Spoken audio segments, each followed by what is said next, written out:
If you like the story, you can support the author on Patreon. Link is in the description. Chapter 251, Level Up.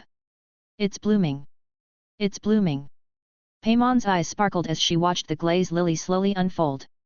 A faint, soothing fragrance filled the air, reminiscent of the calming light of the moon. The outer petals are a soft blue, the inner one's a misty moonlight white, and there's a small yellow bud in the center. Yep, this is definitely a glaze lily. Hu Tao compared the flower to her memory, confirming it was the real thing. Alright, let's go ahead and pick it. It's about time we head back to Liu Harbor anyway, Nolan said, reaching out to pluck the glaze lily, but hesitated and pulled his hand back. The glaze lily is a delicate flower, and if he accidentally damaged it, having to find another one would make even his normally calm self lose it. Let me handle it, Lumen said, noticing Nolan's hesitation. She understood his concerns, so she used her geo abilities to gently lift the soil around the glaze lily. Within seconds, a perfectly square block of dark soil rose from the ground, with the glaze lily firmly rooted on top. Lumen carefully manipulated the geo energy, causing the soil to gently crumble away from the flower's roots. Soon, a pristine glaze lily, untouched and unharmed, was successfully harvested. Quick, put it in your inventory space before it wilts from being out here too long without water or nutrients, Nolan reminded her. Lumen nodded, fully aware of the situation. She stored the glaze lily in her time-suspending inventory space, finally allowing herself a breath of relief. With that, the mission was complete. It's already so late. Are we still going to investigate the location of those green-eyed crows? Paimon is feeling a bit scared, Paimon said, her earlier excitement about securing the glaze lily fading as she remembered their next task. After all, the area had been creepy enough during the day, and it would only be worse at night. We can't just leave them. What if those creatures break out and cause trouble? Nolan admitted he was also nervous, but the thought of earning more adventure EXP made him push the fear aside. After thinking for a moment, he added, how about you two head back? I can turn invisible and use my interstellar travel ability. Once I've figured out what's going on with those crows, I'll teleport straight back. While those crows weren't a challenge for any of them except for Paimon, the sheer number of them was overwhelming. If they were surrounded again, it would be a huge hassle. Everyone understood the saying, enough ants can take down an elephant. It's actually safer if someone stays outside with the waymark so we can escape quickly if needed, Lumen said thoughtfully, resting her chin on her hand. Why don't Paimon and I wait ahead at Kinky Village or head back to Stone Gate? You and Hu Tao can go investigate together. Concerned for Nolan's safety, Lumen didn't want him going alone. Having Hu Tao there to watch his back would make things much better. After all, she was quite familiar with Wuvong Hill and knew how to handle any supernatural creatures they might encounter. Humph, leave it to me, the director of the Wangsheng funeral parlor, Hu Tao said confidently, flicking her hat brim and flashing a self-assured smile. Since Hu Tao agreed, Nolan had no objections. He suggested, Kinky Village is closer. You could check if there's a teleport waypoint there. Heading back to Stone Gate would be unnecessary. Nolan remembered that in the game, there was a waypoint in Kinky Village. While the real-world map was much larger now, there shouldn't be much difference. They should be able to find it. Yes, Paimon definitely don't want to go back to where we just were, Paimon nodded eagerly. That works, Lumen agreed, crossing her arms. With Lumen and Paimon heading to Kinky Village to find the teleport waypoint, Nolan and Hu Tao returned to the eerie area they had previously explored. Throughout the journey, they kept the stealth field activated so the green-eyed crows wouldn't detect them. Soon, Nolan and Hu Tao arrived back at the scene of their earlier battle, but the bodies of the green-eyed crows had all mysteriously disappeared. Nolan, look at the branches, they're still here, watching us. These crows really hold a grudge. Hu Tao remarked, glancing up at the row of green-eyed crows perched in the trees. Yeah, it reminds me of the rift hounds I encountered in Mondstadt. They're from another realm and also hold grudges. I wonder if these crows have some connection to the rift, Nolan speculated. Oh? The rift? That's intriguing, Hu Tao said, pausing, her plum blossom-like pupils reflecting her growing interest. Yeah, if this is related to the rift, it could be serious. The creatures from there often have the power to erode the world's boundaries. If we don't stop them in time, their boss beasts could descend, and that would be a significant threat to Liu, Nolan explained, spreading his hands in a gesture of mild helplessness. It seems we have no choice but to deal with them. Next, we'll need to figure out a way to get them to lead us to their nest, Hu Tao said, her expression becoming more serious as she continued to watch the crows. That's easy, Nolan chuckled. They can't stay here forever. Once they go back to their nest, we'll just follow them. It was all about who had more patience. We can stay invisible for hours. If this doesn't work, we can rest and come back tomorrow, Nolan added, sharing his plan. Hu Tao thought for a moment and realized that this strategy, based on patience, was more practical than running around aimlessly. The two found a flat stone and sat down. Since waiting was rather boring, and Hu Tao's lively personality made it hard for her to sit still, she stretched, then rested her head on Nolan's shoulder for a brief nap, hoping that when she opened her eyes, the crows would be heading back to their nest. Nolan, meanwhile, took advantage of the time to open his character panel and think about how to use his large amount of Adventure EXP. First, leveling up was a must. With over 97,000 Adventure EXP, he had enough to raise his level to 60. Becoming stronger would help him react more quickly to any danger that might arise later on. Though, with the interstellar travel ability, he didn't think there was much that could prevent him from escaping unless something could kill him in an instant before he had a chance to react. To avoid such bad luck, it was best to level up and enhance his reflexes. Adventure EXP minus 54,500. LV 50, 0/5000, LV 60, 0/6000. Chapter 252, Negative Balance. After leveling up, Nolan felt a surge of energy coursing through his body. It was a strange sensation that came and went quickly. He carefully assessed the changes in his body and realized that his strength, speed, physical resilience, and even vitality and mental strength had all improved significantly. It was hard to gauge strength and speed without proper tests, but he guessed lifting several tons with one hand wouldn't be an issue now. The clearest way to measure his growth was through his mental power, especially when compared to when he was level 50. For example, at level 50, his mental threads combined with the level 5 focus technique allowed him to summon them within a 50-meter radius and lift objects weighing up to 50 kilograms. Now, at level 60, Nolan could summon his mental threads within a 500-meter radius and lift objects weighing up to 300 kilograms. These tendrils were powerful enough to defeat most ordinary weaker monsters in a single blow. Finally, this ability, with its well-rounded performance, could be put to real use, perfect for wiping out weaker enemies. As Nolan marveled at the changes brought on by leveling up, a prompt appeared on his character panel, offering him a choice of racial specialties. Your level has increased to LV.60, and your evolution has reached a new stage. You may select a racial specialty. Please choose.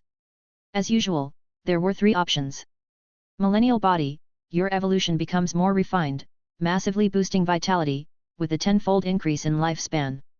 Anti-conductive Skin, physical damage that does not exceed your limit will be reflected back to the attacker. Super Regeneration, as long as you are not suffering from a severed limb or worse, all injuries will heal within seconds, including mental injuries. One option would give him extra lifespan, another would reflect physical damage, and the third offered an incredible healing ability. When Nolan saw the first option, he immediately felt inclined to choose it. After all, who wouldn't want to live longer, especially with a 10-fold increase in lifespan? Thanks to his level up, which enhanced all aspects of his body, the character panel indicated that, assuming no injury or illness, he could live for 300 years at his current level. By choosing the Millennial Body specialty, his lifespan would instantly increase to 3,000 years. As he leveled up further, his lifespan would also multiply by 10. Additionally, this option would greatly enhance his vitality, which would naturally accelerate his body's healing capabilities, making the third option Super Regeneration seem somewhat redundant. Of course, the advantage of Super Regeneration was its ability to heal mental injuries, which was undeniably valuable. But since Nolan was always cautious in battle, protecting himself with shields and retreating if necessary, his natural mental recovery was usually sufficient. The second option was also appealing.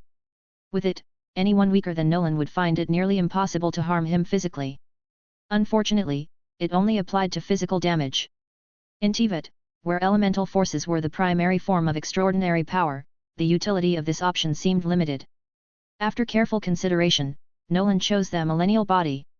Instantly, an immense surge of vitality coursed through his cells, filling him with energy and making it almost impossible to feel any sense of decay or aging. After choosing his racial specialty, Nolan noticed that his harmony racial specialty had gained a new feature upon reaching level 60. The specialty's universal energy now had a fourth property, in addition to its existing effects of relieving fatigue, healing injuries, and absorbing strength, which corresponded to breakthroughs at levels 20, 40, and 50. The new feature, unlocked at level 60, was called negative balance. Its primary effect was that any negative effects suffered by Nolan or the girls he had close bonds with, such as Lumen and Fiscal, would be distributed among them. For example, if Nolan were struck by a wild boar, the pain would be divided into 3 parts. One part would remain with him, while the other 2 would be transferred to Lumen and Fiscal. The same would apply to any negative effects they experienced. In a way, this trait created a share the glory, share the loss dynamic. For instance, if someone accidentally cut their finger while chopping vegetables, the injury, after being divided into 3, would hardly be noticeable. There would be no bleeding, only a faint sensation. Currently, only Lumen and Fiscal were confirmed to share this bond with him. As more girls joined, the damage would be spread even thinner into quarters, fifths, or sixths.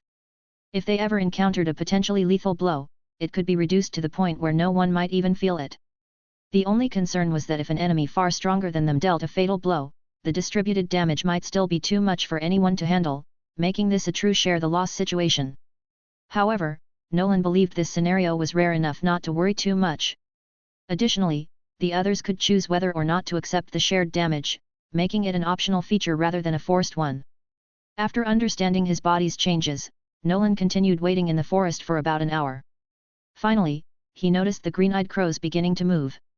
He quickly woke up Hu Tao. "Hey? What's happening? Did something happen?" Hu Tao yawned, still groggy from sleep. "Hurry, follow them. The crows are heading back," Nolan said, pulling her along without giving her time to fully wake up. The green-eyed crows moved effortlessly through the dark and eerie surroundings, blending in so well that Nolan's sharp eyesight was the only thing keeping them from losing track. "Hey, don't run so fast. I almost tripped," Hu Tao stumbled slightly as they rushed over uneven ground. Soon, the two, still cloaked in invisibility, followed the crows to an area where the trees grew even denser. Rows of crows perched on the branches, their green eyes glowing ominously in the darkness. "This looks like a spatial rift. Did they come from the other side?" Hu Tao asked, rubbing her sore hand after pulling it free from Nolan's grip. "Yeah," Nolan confirmed as they stood in front of a spatial rift, completely unnoticed by the crows. Previously, he hadn't been able to approach a similar rift near Wolvendom because he lacked the stealth abilities he had now. But this confirmed that the crows were from the beast's realm. The creatures from that realm had always tried to breach into their world. This rift was smaller than the one near Wolvendom, only as wide as a door crack. No wonder only the weaker green-eyed crows had made it through. Nolan suddenly felt that with his newfound strength, he might be able to deal with this problem on his own. Chapter 253, The Gaze Beyond the Rift. First of all, if the spatial rift is not maintained by some kind of power, the world will slowly repair it over time. In other words, Nolan just needed to figure out how to eliminate the green-eyed crows here. Before leveling up, there was no way for him to do this. After all, the moment he made a move, he wouldn't be able to stay hidden. At most, he could release a single slash of sword intent using the Illumin's sword intent and then retreat. Otherwise, he'd be swarmed by fireballs in the sky, and he definitely didn't want to experience the corrosive effects of those fireballs. But now, as long as he stayed 500 meters away and launched an all-out attack, he had a chance. By splitting his mental energy into over a dozen threads, each with the strength of 300 kilograms, he could swiftly sweep through the forest. This way, he could take down most of the weaker green-eyed crows without much trouble. However, to be more cautious and to defeat even more green-eyed crows, Nolan decided to first max out his focus technique and further enhance his mental threads to see how powerful they could become. "I have no way to deal with them. Do you have any ideas? Or should we go back and tell Ning Guang?" Hu Tao poked Nolan's arm with her index finger as she saw him deep in thought. I'm thinking. Give me a moment." Nolan glanced at the spatial rift and the green-eyed crows perched on the trees. Without hesitation, he opened his character panel and invested his Adventure EXP into the focus technique. Adventure EXP minus 35,000. The Adventure EXP on his character panel suddenly dropped by 35,000, and the level 5 focus technique instantly rose to level 10, reaching its maximum. Focus Technique LV.5, 0/5000, Focus Technique LV.10, Max.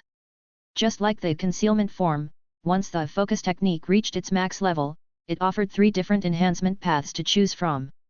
Soul Fortification, increases soul strength, greatly improving resistance to mental attacks and reflecting mental damage. The first option seemed to enhance mental defense, even including a reflection ability. Nolan was slightly surprised by this. This ability was quite appealing since the reflection alone was valuable. However, it leaned a bit towards defense. It didn't seem to offer much help in the current situation. Before deciding, he needed to check the other 2 options to see if they were better. Split Focus, slightly enhances mental power and thinking speed, allowing multitasking and simultaneous thought processes. Most people find it difficult to think about multiple things at once. If he obtained this trait, Nolan could potentially unleash thousands of mental threads in an instant and wipe out all the green-eyed crows here. Unfortunately, his mental power wouldn't support such a massive output. Currently, Nolan could only manage around 100 mental threads at most. Any more would pose a danger to his own mind.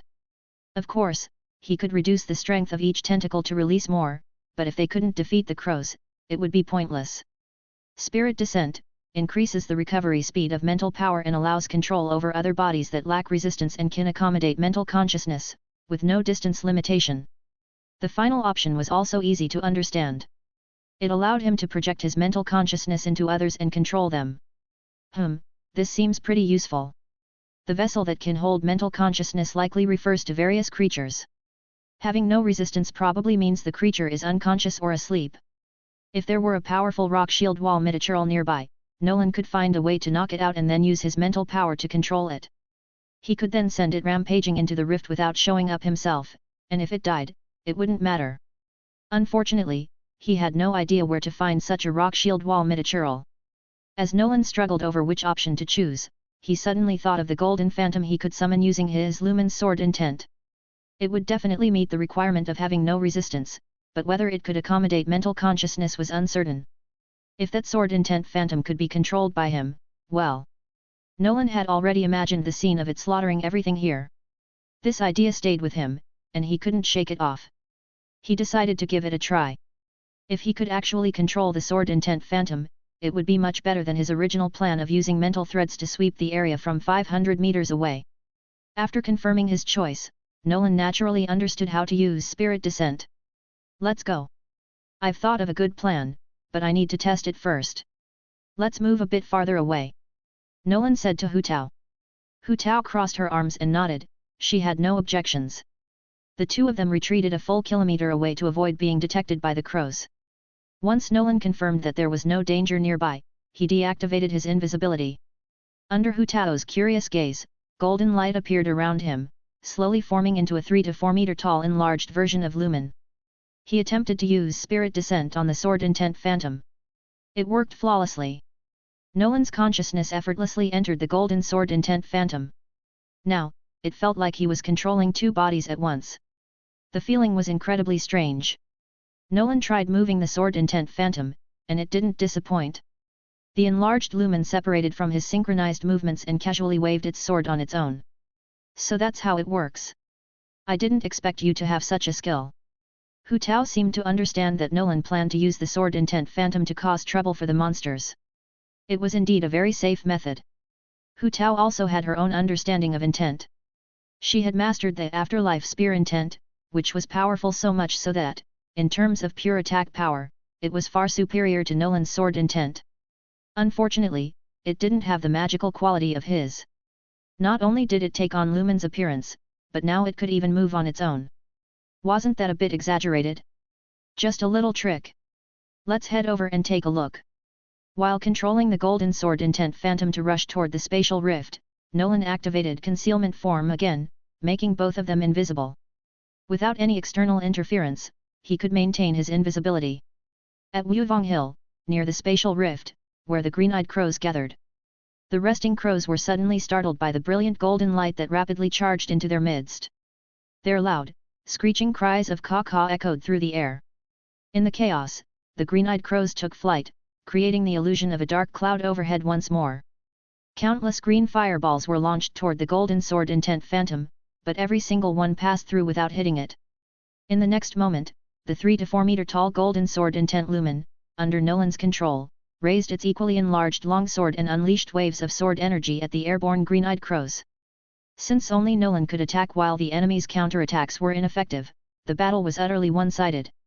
Half an hour later, realizing they couldn't protect the spatial rift, the cunning crows appeared to be preparing to flee. Nolan, of course, wasn't going to let them go. As he controlled the golden phantom to pursue them, a loud caw suddenly echoed from the crack in the space. A massive mental shockwave shot out, instantly shattering the phantom.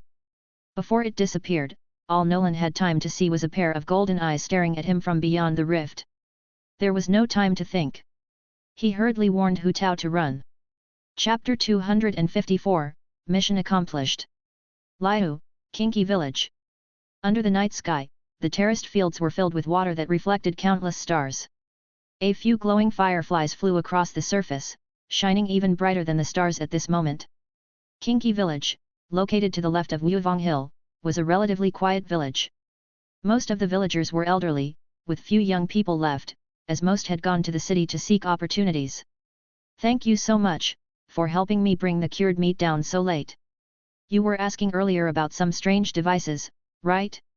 Just follow the road through the village, and you'll find them." An old lady stood at the door, speaking to a blonde girl and a small flying creature. "Hehe, don't mention it." Lumen and Paimon waved goodbye to the elderly woman and walked in the direction she had pointed. When they had arrived at Kinky Village from Wuvong Hill, they noticed several elderly villagers chatting in the cool evening air. One of them had called out to the pair, asking what brought them to the village so late. After explaining they were adventurers, the old woman understood. Adventurers, after all, were used to wandering in the wild. It wasn't strange for them to arrive here at this hour. The woman also asked them to help retrieve the cured meat from her rooftop terrace, as she had stayed out talking too late and her legs weren't steady enough for the stairs. During their conversation, Lumen had also inquired about strange devices, like teleport waypoints, in the village. The woman confirmed their existence. "Hey, Paimon, think Paimon see a teleport waypoint?" As they crossed a wooden arch bridge beside a giant water wheel likely used for irrigating the fields, Paimon spotted the waypoint standing at the edge of a cliff not far ahead. "Looks like it. Let's go check it out." Lumen noticed the red glow from the inactive waypoint and quickened her pace, climbing the steps of the small path leading to the top. Suddenly, 2 teleportation requests appeared in her mind, asking to be transported to her location. Without hesitation, she agreed. It was clear that these requests came from Nolan and Hu Tao. Since they hadn't communicated with her beforehand, it was likely an emergency. The group had pre-arranged this process. In urgent situations, they could use interstellar travel to teleport without prior notice. In less pressing circumstances, they would send a warning first to avoid wasting time during critical moments. As soon as Lumen accepted the request, Nolan and Hu Tao appeared on either side of her, both looking visibly relieved. "Whoa, you're back. Did you find anything?" Paimon didn't seem surprised by their sudden arrival, given that she could now use this ability as well. Lumen, too, glanced curiously at Nolan and Hu Tao. "We ran into a powerful enemy. To avoid being detected, we hurried back. The good news is, we confirmed that those green-eyed crows definitely came from the beast realm." Nolan explained everything that had just happened to Lumen and Paimon. He had some confidence in his concealment form skill, especially since he was standing at a considerable distance. Whatever was on the other side of the space rift shouldn't be able to detect him. However, the creature on the other side, possibly a golden boss beast of some crow-like species, had the ability to disperse his sword intent using spiritual power. It was likely far stronger than him. The thought of it discovering him and delivering a similar spiritual attack was troubling. Nolan hadn't had the chance to explain or use the newly acquired negative balancing ability from Harmony with Lumen or Fiscal yet. Even if they wanted to help share the damage, they wouldn't be able to. In this situation, survival took priority, and retreat was the wisest option. "So that's what happened. It seems your relentless attack on those crows attracted the attention of a much stronger enemy on the other side of the rift," Lumen remarked, crossing her arms and placing her right index finger on her lips in thought. "At least, for now, they shouldn't be able to stir up any more trouble," she added. To send more green-eyed crows from the beast realm would likely take time, enough to notify Ningguang, Keqing and the other Kixing members to send the Milleith to handle it. Maybe, but it's a bit of a pity we didn't finish off all of the green-eyed crows, Hu Tao said with a sigh, spreading her hands in a gesture of helplessness. As a Liu native, Hu Tao naturally didn't want any threats lingering in her homeland, so she felt a bit more fondness toward Nolan for the good work he'd done earlier. Hu Tao has developed good feelings towards you, obtained 180 affection points. Current affection level, LV4, 170/400, ... Yeah, it's getting late. Let's head back, Nolan nodded. After clearing out so many crows, his Adventure EXP had surged from the remaining 7,000 after upgrading Focus Technique to over 60,000 now. It wasn't as much as the time he was surrounded by enemies, likely because Lumen hadn't helped with the clearing this time. The honorary knight title hadn't had the same impact. For now, they'd wait for the situation around the space rift to settle. If the enemy was still there next time, they could return to deal with the remaining crows. Hopefully, he could rack up just as many Adventure EXP then. Lumen activated the teleport waypoint in Kinky Village, and the group transported back to Alchemy Square. By the time they arrived at Wangsheng Funeral Parlor, it was already 9 p.m. Sensing their return, Zhongli was already waiting at the entrance.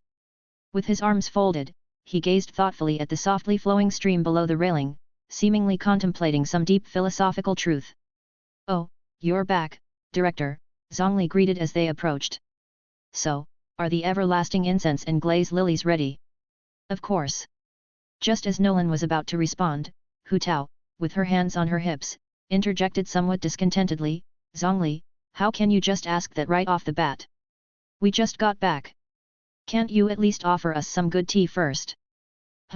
You're right. My apologies, Director. Please, come inside, all of you." Zhongli, in his usual serious manner, stroked his chin as if genuinely reflecting on Hu Tao's words before nodding and heading inside to prepare tea. Nolan was a bit flustered and quickly said, "Haha, no need to trouble yourself, Mr. Zhongli. It's already late. We'll just hand over the items and be on our way." At that moment, Lumen handed over the everlasting incense and glaze lilies to Zhongli. "Very well. The rite of parting is tomorrow. Be sure to attend," Hu Tao said, waving to the group as they prepared to leave. "Got it. No problem," Nolan nodded in response.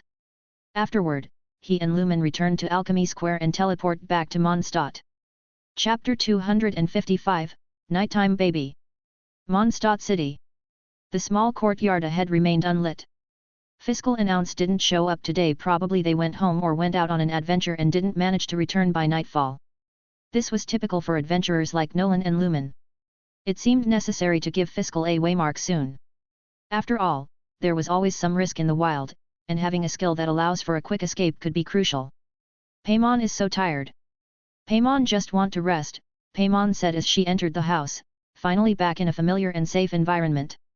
With no need to remain on high alert like they did in the wilderness, a wave of sleepiness hit her hard. She collapsed onto the soft couch, ready to doze off. "Ugh, we've been running around all day. We're covered in dust. Take a bath before you sleep," Lumen sighed, grabbing Paimon by the back of her collar and dragging her towards the bathroom. While the two of them were in the bath, Nolan opened his character panel and looked at the over 60,000 Adventure EXP he'd accumulated. Keeping this much in reserve felt wasteful and made him uneasy. He didn't need to save so much, so he decided to use some of it. After thinking for a moment, he decided to level up first and then use the remainder to enhance Lumen's sword intent. Currently, this skill, when combined with the Spirit Descent trait from his max-level focus technique, could essentially be used like an external body. Nolan figured it was worth strengthening further. With this improvement, he could send the sword intent projection into dangerous areas first to scout ahead. Adventure EXP, minus 31,000. LV 60, 0/6,000, LV 65, 0/6,500. A familiar warmth flowed through every cell of his body, further strengthening both his physical and mental capabilities. Now, with less than 30,000 Adventure EXP remaining, it would likely be enough to level up Lumen's sword intent to level 8, which should be sufficient for the time being. Adventure EXP, minus 27,999. Lumen's sword intent secret art technique LV1, 1/1,000, Lumen's sword intent secret art technique LV8, 0/8,000. At level 8, Lumen's sword intent saw a significant improvement. The golden sword intent projection, which was previously around 3 to 4 meters tall, now expanded to about 7 or 8 meters according to the feedback from the panel. The enormous sword energy unleashed could now fly further and strike with much greater force. Name, Nolan Walker. Level, LV 65, 0/6,500. Race, Human. Title, Honorary Knight. Innate talent, Entangling Affection. Skills. Divine Generation Archery, Arcane Level Technique LV1, 1/5,000. Elemental Skill Dandelion Shield LV10, Max Level. Elemental Burst Windwheel Aster Barrier LV5, 0/5,000. Focus Technique LV10, Spirit Descent.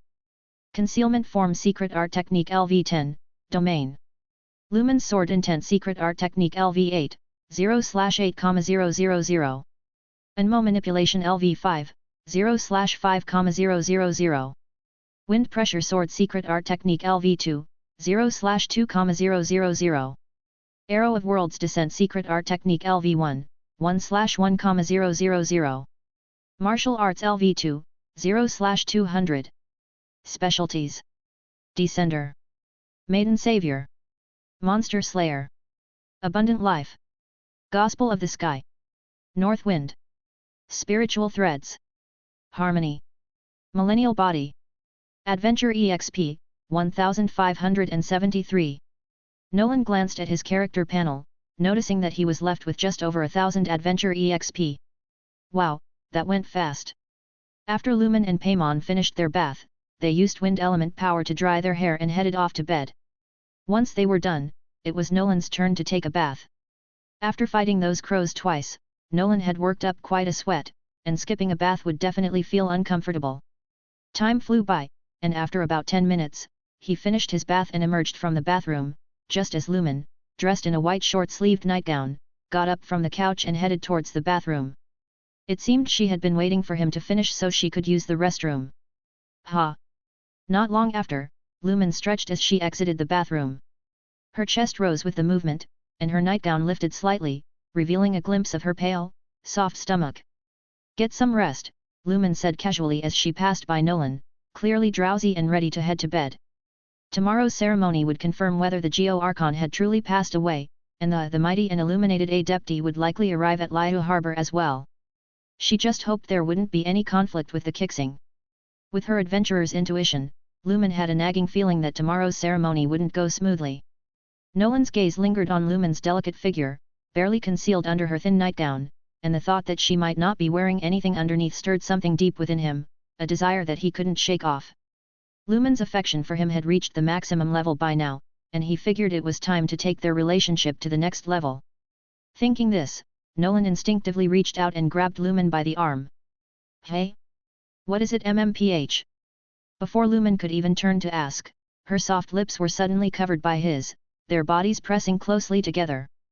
Her amber eyes widened in surprise, and her hands instinctively pressed against his chest, trying to push him away. But then she quickly realized he must be using that strange ability of his again, transferring energy to her to strengthen her powers. It had become a frequent thing, especially over the past few nights, where he often used this excuse to kiss her. Lumen was used to it by now and let him continue. Sure enough, moments later, she felt that familiar surge of energy flowing into her, revitalizing every cell in her body. She could sense herself getting stronger, even more than before. Has he gotten stronger again? She wondered, a little envious. We're both travelers from another world, so why does he improve so much faster? It's so unfair. Lumen's thoughts were tinged with frustration, but she quickly became immersed in the visible sensation of growing stronger. Standing like this was starting to get tiring. Nolan gently guided Lumen to the couch, where she knelt with her legs apart, straddling his lap. Her soft white slippers slipped off her feet and fell to the floor, landing on top of each other. Lumen wrapped her arms around his neck, and as her arms lifted, the short sleeves of her nightgown revealed glimpses of her pale, smooth skin underneath. Nolan's hands wandered to her back, caressing her through the fabric of her nightgown. Lumen, absorbed in the feeling of getting stronger, didn't seem to notice his wandering hands, or perhaps she just didn't care. Either way, she gave him an unspoken invitation to push further. Nolan's left hand moved down to stroke Lumen's soft right thigh, which peeked out from under her white lantern shorts, while his right hand traced the gentle curves of her back and hips before resting on her delicate foot, giving it a gentle squeeze. Feeling a bit ticklish, Lumen flinched and shot him an annoyed glance, her eyes saying, "Stop moving around and keep it appropriate." Nolan, sensing her body growing warmer and slightly limp from their contact, decided it was time. He lifted Lumen into his arms and carried her upstairs to his bedroom. The morning sun rose promptly, as always. After finishing the breakfast her mother prepared, Fiscal set out for the day. Before starting her tasks, she decided to stop by Nolan's house. Her parents had returned from their adventure the day before, so naturally, she had to spend the night at home. After all, just because she had a boyfriend didn't mean she should neglect her family. But with that, Nolan probably hadn't seen her last night, and he might be a bit worried. It would be better to stop by and let him know. Not that this princess wanted to see him or anything. Fiscal quickly dismissed that sudden thought, her prideful nature flaring up. Chapter 256, The Milleith Take Action. Due to his biological clock, Nolan naturally woke up. Lumen was lying beside him, her body half draped over his arm.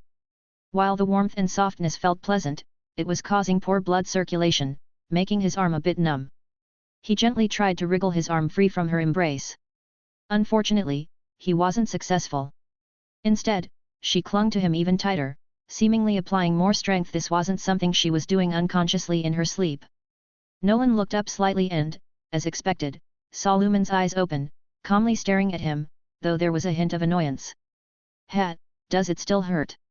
Turning on his side, Nolan wrapped his arms around Lumen's warm body under the covers, gently kissing her on the corner of her mouth as he asked with concern. Lumen caught sight of her white lantern shorts somehow lying on the pillow beneath Nolan's head. She blushed slightly, recalling the events of the previous night, and with a soft huff, closed her eyes without responding. She had anticipated this, but she hadn't expected him to succeed so soon. The memory of allowing herself to be at his mercy filled Lumen with a sense of shame. This guy definitely used everything he learned from his experience with Fiscal on me. He timed everything perfectly, leaving me no way to resist. So frustrating. Thinking about it, she really wanted to bite him. Seeing that it was still early and Lumen seemed to want to linger in bed, Nolan adjusted his position, letting her lie on top of him so they could both rest more comfortably. Though, her chest pressing against him might be a little stifling. But since Lumen didn't seem to mind, Nolan contentedly pressed his cheek against hers, his hand gently stroking her back under the covers. With the soft fragrance emanating from her, the two of them dozed off again, wrapped in each other's warmth. "Hey! You lazy attendant, why are you still in bed?" The door to the room burst open with a loud bang. Fiscal, having just arrived from her house, noticed the empty living room and decided to head straight upstairs to Nolan's bedroom. What she hadn't expected was to find Nolan and Lumen sleeping together. She pursed her lips, feeling a tinge of jealousy. The prinzessin leaves for just one day, and this wretched attendant gets close to Lumen. Of course, Fiscal didn't really mind. After all, both she and Lumen had been kissed by this wretched attendant at the same time before. But not minding was one thing, feeling jealous was another. Right now, the fact that the wretched attendant was only sleeping with Lumen and not with her was making jealousy flare up in her heart. "No way, I'm sleeping with you too," Fiscal declared. She quickly removed her dress and shoes, leaving herself clad only in her black undergarments and tights, before rushing over to the bed. Lifting a corner of the blanket, she squeezed into the bed and hugged Nolan tightly. Nolan was more than happy with the situation. He had always dreamed of sleeping with both of them together, and now was the perfect moment to make that dream a reality. With that in mind, he began to affectionately caress both Lumen and Fiscal again. Fiscal leaned in to kiss him, while Lumen, still lying on top of him, closed her eyes in resignation. Things had already gone this far, she might as well let him do whatever he wanted. Liu Harbor. Nolan, along with Lumen and Paimon, activated the invisibility domain as they exited the teleport waypoint, preparing to head to Yujing Terrace to see if the rite of parting had started. "Hey, why do you look so tired?" Paimon asked, looking at Lumen beside her as she yawned, somewhat puzzled. Could it be because they woke up too early? This morning, when Paimon finally got out of bed and went downstairs, she saw that Lumen had already prepared breakfast. "Maybe," Lumen responded, folding her arms and subtly glancing at Nolan. It was because of him that she hadn't slept much last night or this morning for that matter. Nolan chuckled softly. After last night's and this morning's time together, multiple uses of his harmony skill had started to take effect. Lumen had successfully reached level 43, and was close to hitting 44. Fiscal had also reached level 40 and was taking a day off to absorb electro-materials for her breakthrough. For someone with a vision, breakthroughs weren't particularly dangerous and rarely failed, so there was no need to accompany her. Fiscal also now had a waymark, and the negative balance feature of the harmony skill was working between the three of them. They could respond instantly to any emergency. "Don't you think there are more Milleith soldiers patrolling today?" Nolan observed, noting the number of soldiers walking down the street, his tone carrying a hint of surprise. "Today is the rite of parting, so it makes sense that they'd have more people on patrol," Paimon said, flying nearby with her arms spread out.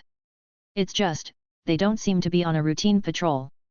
It looks like they're searching for someone." Nolan's instincts told him that something more was going on with the Milleith. "Should we ask?" Lumen's amber eyes glanced at Nolan as she inquired. "Good idea. If they need help, we can assist. But if it's something confidential, we don't need to pry," Nolan nodded. Just as he was about to approach a Milleith soldier to ask, a crisp female voice called out from behind, "Oh, it's you guys, Nolan, Lumen, and Paimon." Hearing the voice, they turned around. It was Keqing, her light purple twin tails swaying as she walked towards them, her black tights hugging her legs as she moved. "Hey, Keqing. Are you in charge of maintaining order today?" Paimon waved, smiling.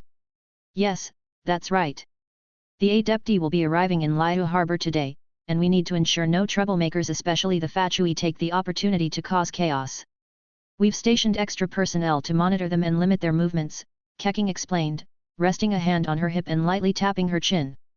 The Fatui's malevolent intentions were no secret, even to the common citizens. So, taking such precautions was only reasonable. Even the Fatui themselves understood this, since they did indeed have schemes in mind and had already started making moves. "I see. So, are you having trouble with something?" "I noticed the Milleith seem to be searching for something," Nolan asked, voicing his earlier observation. Keqing crossed her arms under her chest, the smooth fabric of her outfit shifting slightly. Seeing that Nolan and the others weren't outsiders, she explained simply. "Both the Fatui from the Northland Bank and some of their hidden strongholds in the city are now under surveillance by the Milleith. But the Fatui harbinger responsible for Liyue's diplomacy, Childe, has mysteriously disappeared. We're currently looking for him." "Childe? I knew that guy had some kind of scheme," Paimon exclaimed in frustration. "When exactly did he slip out of your sight?" Nolan asked thoughtfully. If things went as expected, Childe was likely planning to use the distraction of the ceremony to sneak into the Golden House and steal the Gnosis from the body of Rex Lapis. Chapter 257, The Golden House. "Just a short while ago," Keqing replied, her light purple twin tails swaying along her back, with the tips gently brushing her waist in the breeze. "That guy, Childe, probably had someone secretly tracking us and found out the location of Geo Archon body. He's likely gone to steal the Gnosis," Nolan speculated. "What?" Keqing was shocked. She had heard about the possibility of the Fatui attempting to seize the Gnosis while at the Jade Chamber, and had prepared for it. However, she hadn't expected that the location of the Archon's body had already been exposed. Even though the Golden House is heavily guarded, it's difficult for ordinary soldiers to fend off someone with the combat strength of a Fatui harbinger. As the Yuheng of the Liyue Kixing, I formally request your assistance in stopping that harbinger at the Golden House. Will you help me?" Keqing asked, her tone serious. Nolan and Lumen exchanged a glance before nodding in agreement. "Of course," they replied. Earlier, Nolan had used his golden eye of judgment to assess Childe's level. It was at 75. With the use of his delusion, he would likely be even stronger. Before increasing his own level, Nolan wouldn't have dared to confront Childe. But now, having reached level 65, the difference of 10 levels didn't seem so daunting. With Keqing at level 73 on their side, Nolan was confident they could take him on. Even though Lumen was only level 43, with her ability to wield dual elements and her past experience in facing the Sustainer of Heavenly Principles, she could still provide valuable support in a fight against Childe. Even if things went south, they could protect themselves. Paimon would stay outside, ready to use interstellar travel ability to help them retreat if necessary. With all these advantages in their favor, the risk of facing Childe seemed minimal, giving Nolan the confidence to accept Keqing's request. "Great, thank you very much." There's no time to lose, follow me. Keqing said swiftly, and without wasting any time, she moved into action. The moment she turned around, a notification appeared on Nolan's character panel. Keqing has developed good feelings towards you, obtain 390 affection points. Current affection level, LV.4, 90/400, . He was surprised to see such a significant increase. It seemed agreeing to help Keqing had been the right decision. With that thought in mind, Nolan, Lumen, and Paimon quickly followed Keqing. Keqing moved with incredible speed, her body surrounded by electric light as she seemed to teleport hundreds of meters away in an instant. Even though she intentionally slowed down for them, Nolan and the others had to use their wind gliders and channel and Mo energy to assist their flight just to keep up. In under half an hour, they successfully arrived at the Golden House. As the only mint on the continent of Teyvat, the Golden House wasn't exactly a hidden location, sitting on a mountain near Gaiun Stone Forest. Such a large factory was difficult to keep secret. In any case, there wasn't much need for secrecy. The place was heavily guarded, and even those wielding visions would find it hard to cause any real trouble here. Anyone who has ever attempted to rob the Golden House is now spending a long time in Liu's prison. If someone did manage to steal Mora from the Golden House, they wouldn't get far. Liu's intelligence network would track them down, and they'd eventually find themselves behind bars. At this moment, Nolan and the others arrived at the scene, only to find the Milleith soldiers unconscious at the entrance. For a Fatui harbinger, ordinary soldiers stand no chance. No matter how many troops there are, it's futile when someone like Childe decides to break in. Are they okay? Could they be? Paimon looked nervously at the fallen soldiers, covering her mouth in fear as her body shrank back. Keqing, although furious, managed to suppress her anger. She stepped forward and checked the soldiers' pulses. Fortunately, they were only unconscious, not dead. The damage wasn't too severe. Humph, that guy at least had some restraint, but that still doesn't justify attacking the Milleith army. Keqing said, her tone icy. She then led Nolan, Lumen, and Paimon through the front gate of the Golden House and proceeded further inside. Almost every Milleith soldier they passed had been knocked out, completely unaware of their surroundings. There was no time to help them, though. Childe had likely already entered the Golden House and found the body of the Archon, so they needed to hurry and stop him. The soldiers would have to wait a little longer. When they reached the main door of the Golden House, Nolan turned to Paimon and said, Paimon, you should stay here. If we end up fighting Childe, you might get caught in the crossfire. Okay, be careful in there, Paimon agreed, knowing that her strength wouldn't be enough to help in a fight. Staying outside and remaining ready to assist them if needed was the best course of action. With a nod from Nolan, he, Lumen, and Keqing pushed open the door and entered. Inside, the Golden House was vast. As they walked down the corridor, they noticed the ceiling stretched over 10 meters high, and the walls were equally far apart.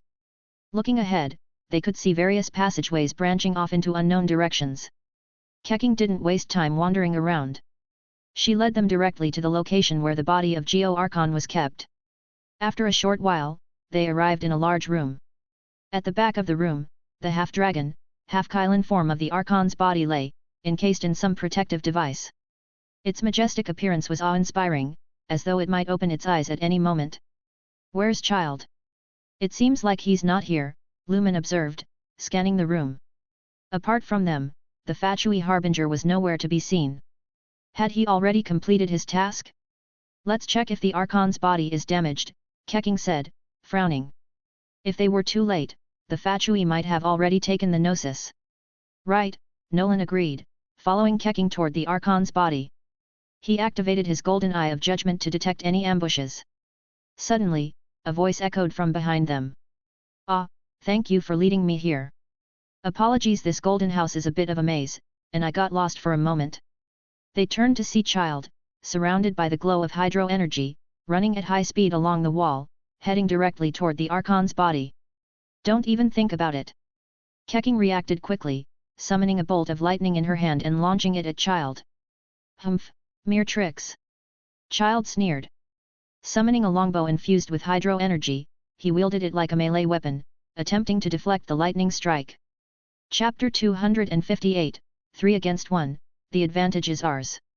The clash between the thunderclap and the longbow produced shattered violet sparks, like sudden lightning blooming in the void. Childe chuckled lightly. He knew that if he got entangled with this member of the Liho Kixing, it would be difficult to claim the Gnosis. Ignoring them, he shattered the thunderclap and attempted to continue his charge toward the Archon's body. But Keqing would never allow him to have his way. The moment her thunderclap broke, Keqing instantly teleported in front of Childe. With her lion's roar sword, infused with electro-energy from her vision, she used the momentum of her mid-air spin to slash at him. Childe hadn't expected such a move. His pupil shrank, and his entire body turned into liquid water, slipping away like a puddle splashing onto the ground. Seeing this, Keqing, ever sharp, didn't immediately pursue. While still in midair, she summoned another thunderclap and tossed it back toward Nolan and the others, teleporting back to them. He turned into water to evade. Lumen stared at the puddle in front of them, lifting her hand and forming a fist in the air. Starfell Sword. A massive rock, created from geo-energy, rose from the ground, attempting to lift the water-based Childe back into view. But the water merely splashed and dispersed. There was no sign of him. Foul legacy, devouring whales. Nolan and Lumen aside, Childe knew well that the Yuheng of Liho Kixing, Keqing, possessed strength comparable to his own. Thus, he wasted no time with testing moves, unleashing a powerful ultimate attack right from the start. A massive whale, formed from hydro energy, leapt from the ground, its colossal body crashing down with the force of the ocean, aiming to crush the three of them. Even someone as powerful as Keqing would be seriously injured if hit by this attack. However, Childe's goal wasn't to antagonize Liu. He just wanted the Gnosis. So while the whale's display of power was overwhelming, he held back some of its force. He believed that this would delay them long enough for him to claim the Gnosis. Damn it! Nolan was slightly taken aback by Childe's habit of throwing out ultimate moves right away. Get back! Keqing warned. Naturally, Nolan and Lumen had no intention of blocking the attack head-on. Even if they could muster a wind elemental shield to withstand the blow, the energy depletion would be too severe to recover quickly. That would leave Keqing and Lumen alone to face Childe, instantly increasing the pressure on them. Just before the giant whale slammed down, Nolan and the others quickly retreated to the room's entrance, dodging the attack. When they looked around for Childe again, they saw that his hand had already reached the body of Rex Lapis' body. Somehow, his hand seemed to be phasing into the Archon's body. Damn it! Lumen instinctively wanted to stop him, but it was then that she realized they were too far away. By the time their attacks landed, Childe would have already secured the Gnosis and escaped. TCH. Keqing gritted her teeth, her lion's roar sword glowing with electro-energy. Her body flickered with violet light as she dashed toward the Archon's body, moving like a bolt of lightning. Nolan knew that although Childe had already touched the Archon's body, it seemed like even with increased speed, it might be too late to stop him. But for Nolan, this wasn't much of a problem. The moment Childe's hand touched Rex Lapis' body, translucent, tangible mental tendrils emerged from the surrounding space. First, they wrapped around Childe's feet, then the hand that was about to phase into the Archon's body, and finally, his waist. Gradually, these translucent threads completely bound Childe like a tightly wrapped zongzi, attempting to squeeze him into unconsciousness. Seeing that Childe had failed to secure the Gnosis, Keqing let out a sigh of relief. She stopped, and her flowing ribbons and twin tails finally settled down. Her violet eyes watched as Childe remained partially visible through the translucent threads. Though Keqing wished that this troublesome Childe could be so easily subdued by Nolan, logic told her otherwise. As a harbinger of the Fatui, his abilities wouldn't end here. As expected, a few seconds later, visible arcs of violent electricity began surging from within the threads that bound Childe. Has he activated his delusion? Keqing murmured. Ordinary people couldn't wield multiple elemental powers like Lumen, who had a unique physique, so when someone displayed such abilities, it was usually due to a delusion. And if that person was a member of the Fatui, it was almost certain. For instance, Nolan's own pyro delusion had also come from the Fatui, though he had it modified by Lisa to be used without side effects. Now that Childe had activated his delusion, it meant he was getting serious. The fierce electro-energy surged against the translucent threads, sending a numbing sensation back to Nolan's mind. As he felt the threads weakening under the electrical onslaught, Nolan decided to act before suffering any backlash. With a forceful gesture, he flung Childe towards the nearby wall. With a loud bang, Childe crashed into the solid rock like a falling comet, sending up a thick cloud of dust and flickering lightning. Very good, very good. It's been a long time since I was last injured like this. Childe brushed off the surrounding dust with a wave of his hand. Now, he wore a mask on his face, and instead of his longbow, he was holding a weapon resembling a javelin. Now he understood.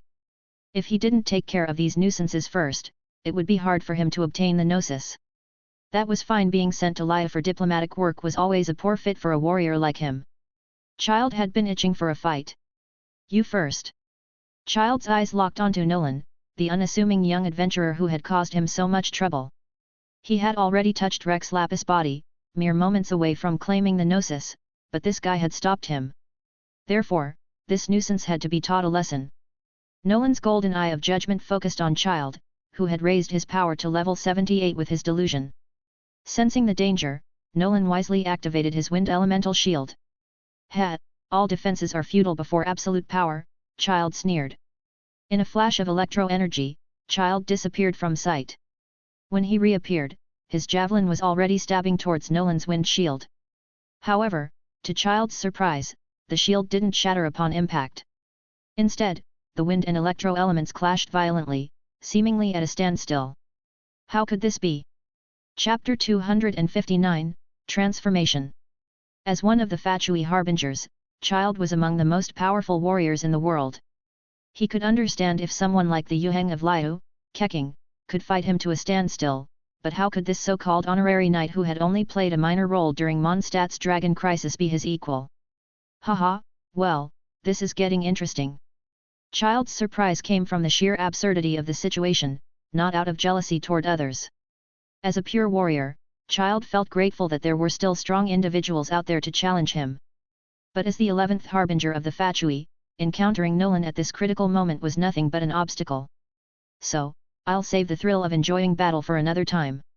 For now, I'll do whatever it takes to remove the obstacle standing in my way.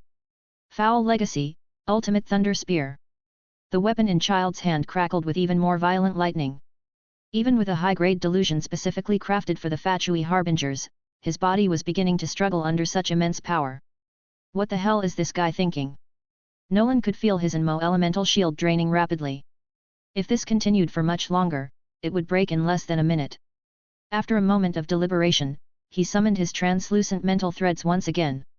1, 2, 3, 10 in total.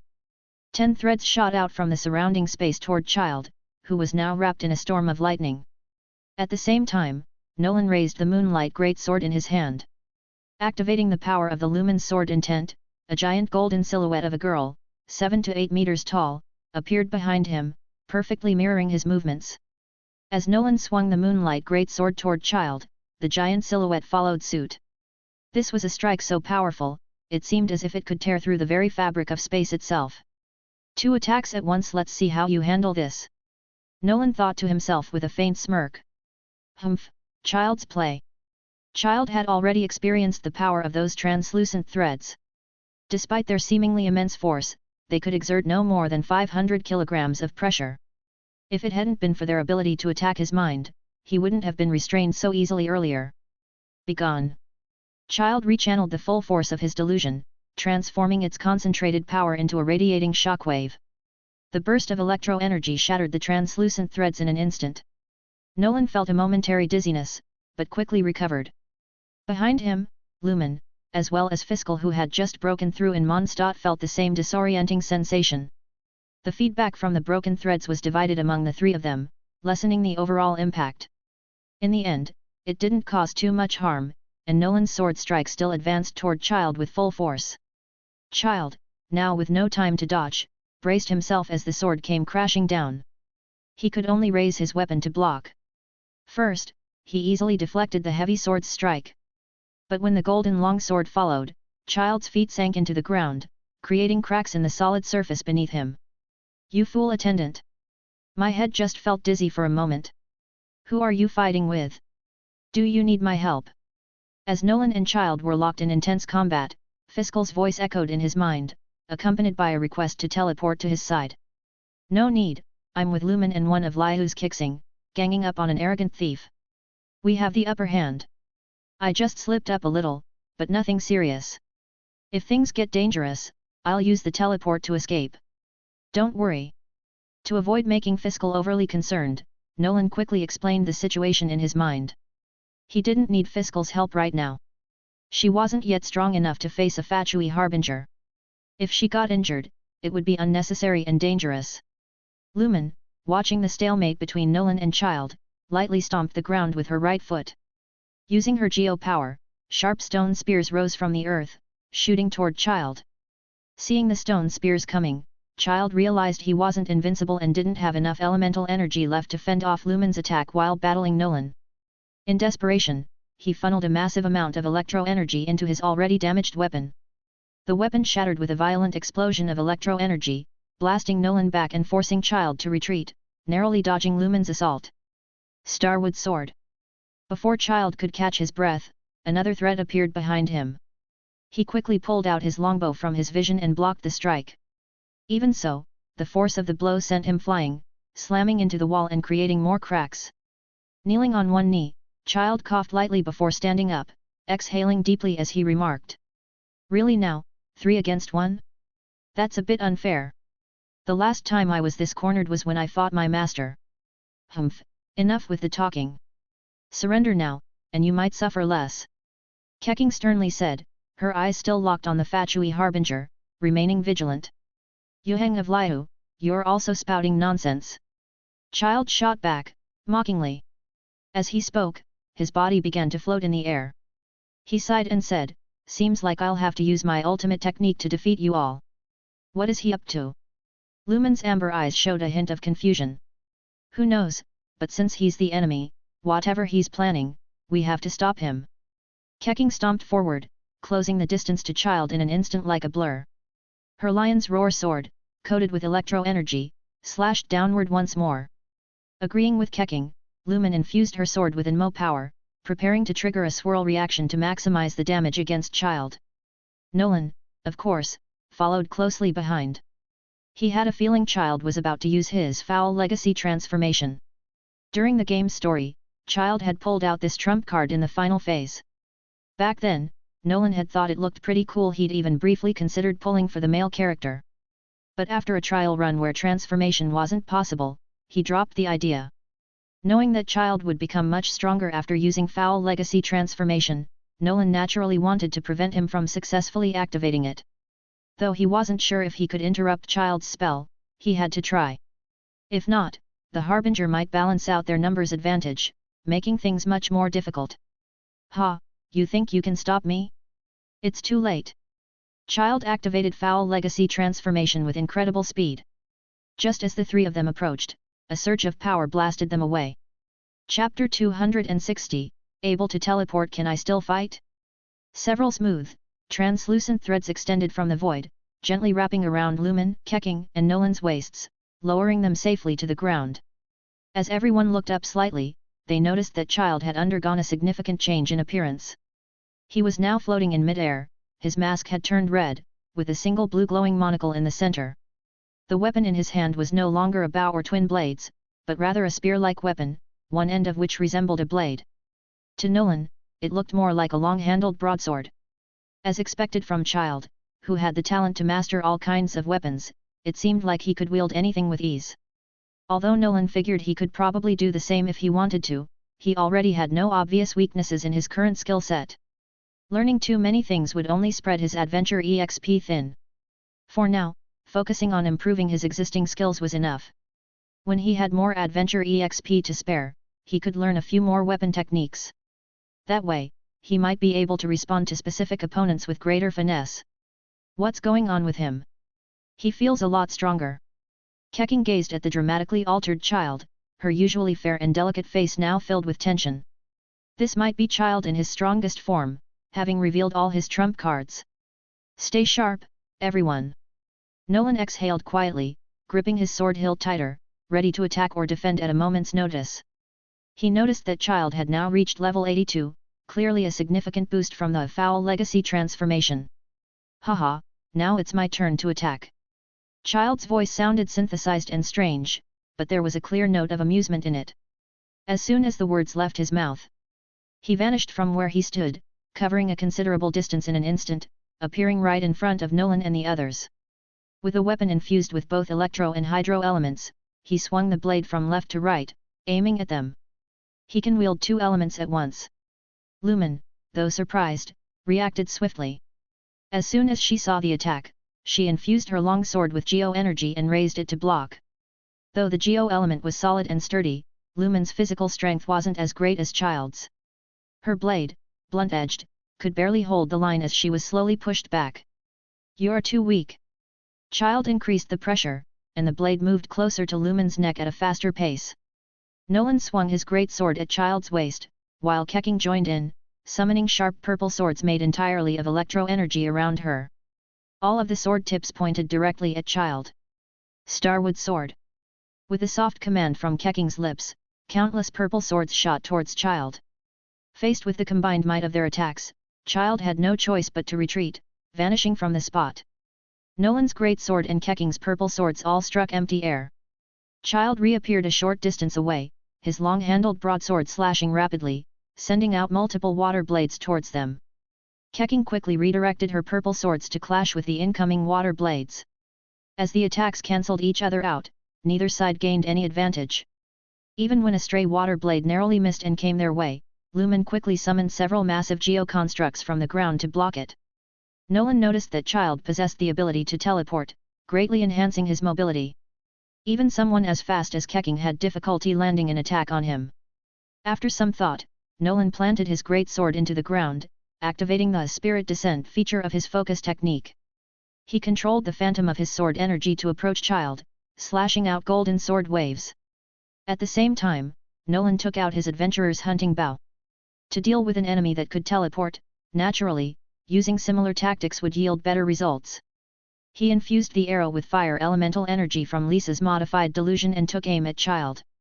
Releasing the bowstring, the arrow shot through space, just as Childe had the thought to dodge. A burst of flames erupted in front of him, exploding right in his face. However, he felt no pain, not even a scratch on his mask. The arrow was fast, but not powerful enough. Well.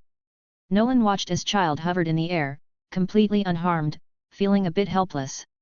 The power of a bow and arrow greatly depends on both the user and the weapon itself. Nolan's adventurer's hunting bow was still only a 2-star weapon. Against ordinary enemies, he could compensate for the bow's shortcomings with his own strength. But against a powerful foe like Childe, even when using elemental power, it seemed he still couldn't deal any significant damage. It was clear now that upgrading to a better bow needed to be a priority. Otherwise, having the means to counter Childe but failing to break through his defense would just be laughable. Nice archery. Let me return the favor. In his foul legacy form, Tartaglia raised his right hand above his head, a massive elemental arrow slowly taking shape in his palm, crackling with lightning. Damn, that's some terrifying power. Nolan could tell his elemental shield wouldn't be able to withstand it. He mentally communicated through his waymark to Paimon, who was outside the Golden House, asking her to be ready to teleport him to her side at any moment. This proved to be the right move. The next moment, the enormous lightning-infused arrow shot forward like a bolt of lightning, flashing across the battlefield. Thankfully, Nolan's reflexes were fast. Just before the arrow struck him, he teleported to Paimon's side outside the battlefield. He casually patted her head in thanks, and despite her annoyed stomping in the air, he teleported back inside, reappearing next to Lumen. Using his interstellar travel teleportation ability, Nolan had effortlessly evaded that devastating attack. Is teleportation that common now? Childe muttered with a complex expression. Both Keqing and Nolan had demonstrated teleportation-like abilities that rivaled his own, offering them exceptional mobility. At this point, there wasn't much point in continuing the fight. Unless his attacks could outpace their reaction times, he wouldn't be able to land a hit. Childe understood this all too well. Continuing the battle would only drain their energy. For him, especially in his foul legacy form, this was a natural disadvantage, as the transformation took a heavy toll on his body. If they kept playing this teleportation cat-and-mouse game, it was only a matter of time before his body would give out. Realizing this, Childe hesitated no longer and unleashed his ultimate move. A massive, water-formed whale rose from the ground, its enormous body filling the entire space as it crashed down on Nolan and the others. Taking advantage of their obstructed vision and their focus on defending against the attack, Childe teleported directly to the exuvia of the Geo-Archon. His right hand swiftly plunged into the exuvia's body. This time, no one could stop him from seizing the Gnosis. Chapter 261, The Prelude. As the massive whale made of water elements descended upon them, blotting out the sky, Nolan realized he couldn't rely on his elemental shield for defense. It was clear that his current abilities wouldn't be enough to block it.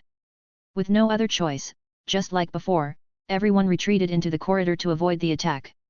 As the whale crashed down, they noticed that Childe, who should have been behind it, was nowhere to be seen. Instinctively, they all turned to look at the exuvia of the Geo-Archon. Sure enough, Childe had repeated his earlier tactic, now standing in front of the Archon's body, already plunging his hand inside. This time, Nolan had no way to stop him. In his foul legacy form, Childe could easily disperse Nolan's mental threads, not to mention now that he was clad in his foul legacy armor. Damn it! Kecking, her body glowing with lightning, was about to rush in and stop Childe. But Nolan grabbed her pale wrist, holding her back. Kecking turned her head in confusion, looking at him. Nolan released her wrist and cast his gaze toward Childe in the distance. Look closely, he doesn't seem to have found the gnosis inside the body. Hey! Hearing this, the lightning surrounding Kecking began to calm down. Her pale purple pupils narrowed as she observed. She noticed that Childe's hand, which had plunged into the exuvia, was rummaging around, but he wasn't pulling anything out. It did indeed look like he couldn't find what he was searching for. Could it be that the gnosis isn't inside the body? Lumen's fair face showed a hint of confusion. Maybe Ningguang, knowing the Fatui had their eyes on the Geo-Archon's gnosis, took it ahead of time, Nolan casually speculated. Of course, the gnosis was still in Zhongli's possession. There was no way it would be inside this mere avatar. With what I know of Ningguang, she definitely could have done something like that, Kecking said, exhaling softly in relief. No matter what, as long as the Fatui's schemes hadn't succeeded, that was all that mattered. Humph, do you think just anyone has the ability to seize a gnosis? From a distance, Tartaglia overheard their conversation and couldn't help but laugh at their ignorance. The ability to take a gnosis came from the power bestowed by Her Majesty the Tsaritsa. He didn't believe for a second that someone like the Tianquan star could do such a thing. After all, no matter how cunning she was, Ningguang was just a mortal. Where would she get divine power from? So that's it, Tartaglia said, having ruled out various possibilities. He arrived at the most likely conclusion. Haha, the Geo-Archon has countless incarnations. Putting on a show with one of them is no big deal. Honorary Knights, Miss Yuheng Star, it seems we've been tricked. Morix isn't dead at all. Morix was the true name of the Geo-Archon. In Liu, out of respect for their god, people usually referred to him as Geo-Archon or simply as the Archon. Calling him by name was considered rude. That's right, Lumen remarked with a smirk. And if I recall correctly, you were the one who first brought that theory up to us. Well then, since the Geo-Archon seems to still be alive, and you won't be getting the gnosis, how about you surrender now? Trespassing in the Golden House is, after all, a serious crime, Nolan added with a chuckle. He could sense that Childe was somewhat angry now. After all, he had gone to great lengths to enter the Golden House to seize the gnosis, only to find that all his efforts were in vain. The Geo-Archon, who had orchestrated this whole charade, might very well be watching the spectacle from the shadows. Who could be happy about that? Surrender? Ha ha ha, are you saying something ridiculous? Tartaglia burst out laughing, seemingly releasing all the emotions he had kept pent up after hearing Nolan's words. He suddenly deactivated his foul legacy armor and dropped to the ground, looking up at the dome with a hint of anger. Fine, Morix, you may be good at hiding, but can you keep hiding forever? After saying this, several sigils of permission appeared around Childe, and the fluctuations of hydro-elemental power around him became much more intense. What is he doing? Lumen's golden hair was disturbed by the powerful aura emanating from Childe. Sensing that he was preparing some powerful technique, she quickly summoned the power of Geo and raised several star-fell swords from the ground to try and block him. Unfortunately, the energy swirling around Childe easily shattered the rocks. In his current state, no one could approach him. Those are sigils of permission, containing adeptal power. With so many of them, he could certainly unleash a massive force. Is he planning to destroy the Golden House? Kecking speculated but then shook her head. It didn't seem likely. Even though the Golden House was the continent's only mint, destroying it wouldn't achieve much. After all, it could simply be rebuilt. There was already a vast amount of Mora in Teyvat, so even if the mint were shut down temporarily, it wouldn't have much of an impact. And if the Geo Archon had not truly passed away, he wouldn't reveal himself for such a trivial matter. As a Fatui harbinger, Childe must have understood this. So, what exactly was he planning? Wait. Could it be? Keking's mind raced, and she finally came to a realization. There was a legend that the Geo Archon and the Adepti had once sealed an ancient god, the vortex god Osial, beneath the ocean of Liu. And the sigils of permission contained adeptal power. If Childe used their power to break the seal, he might be able to bypass the defense mechanisms. This is bad. There's no time to explain, we have to stop him. Keking, usually calm, couldn't keep her composure. With a worried look, she gathered lightning on her lion's roar sword and charged at Childe. Nolan and Lumen had no choice but to follow her. They couldn't let Keking take the risk alone, so they ran after her. Sorry, but the process of breaking the seal has already begun. No one can stop it now. Tartaglia didn't seem to care about their attempts.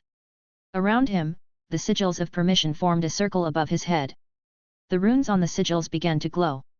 Then, a massive beam of energy shot out from the sigils of permission, piercing through the dome of the Golden House and into the clouds above.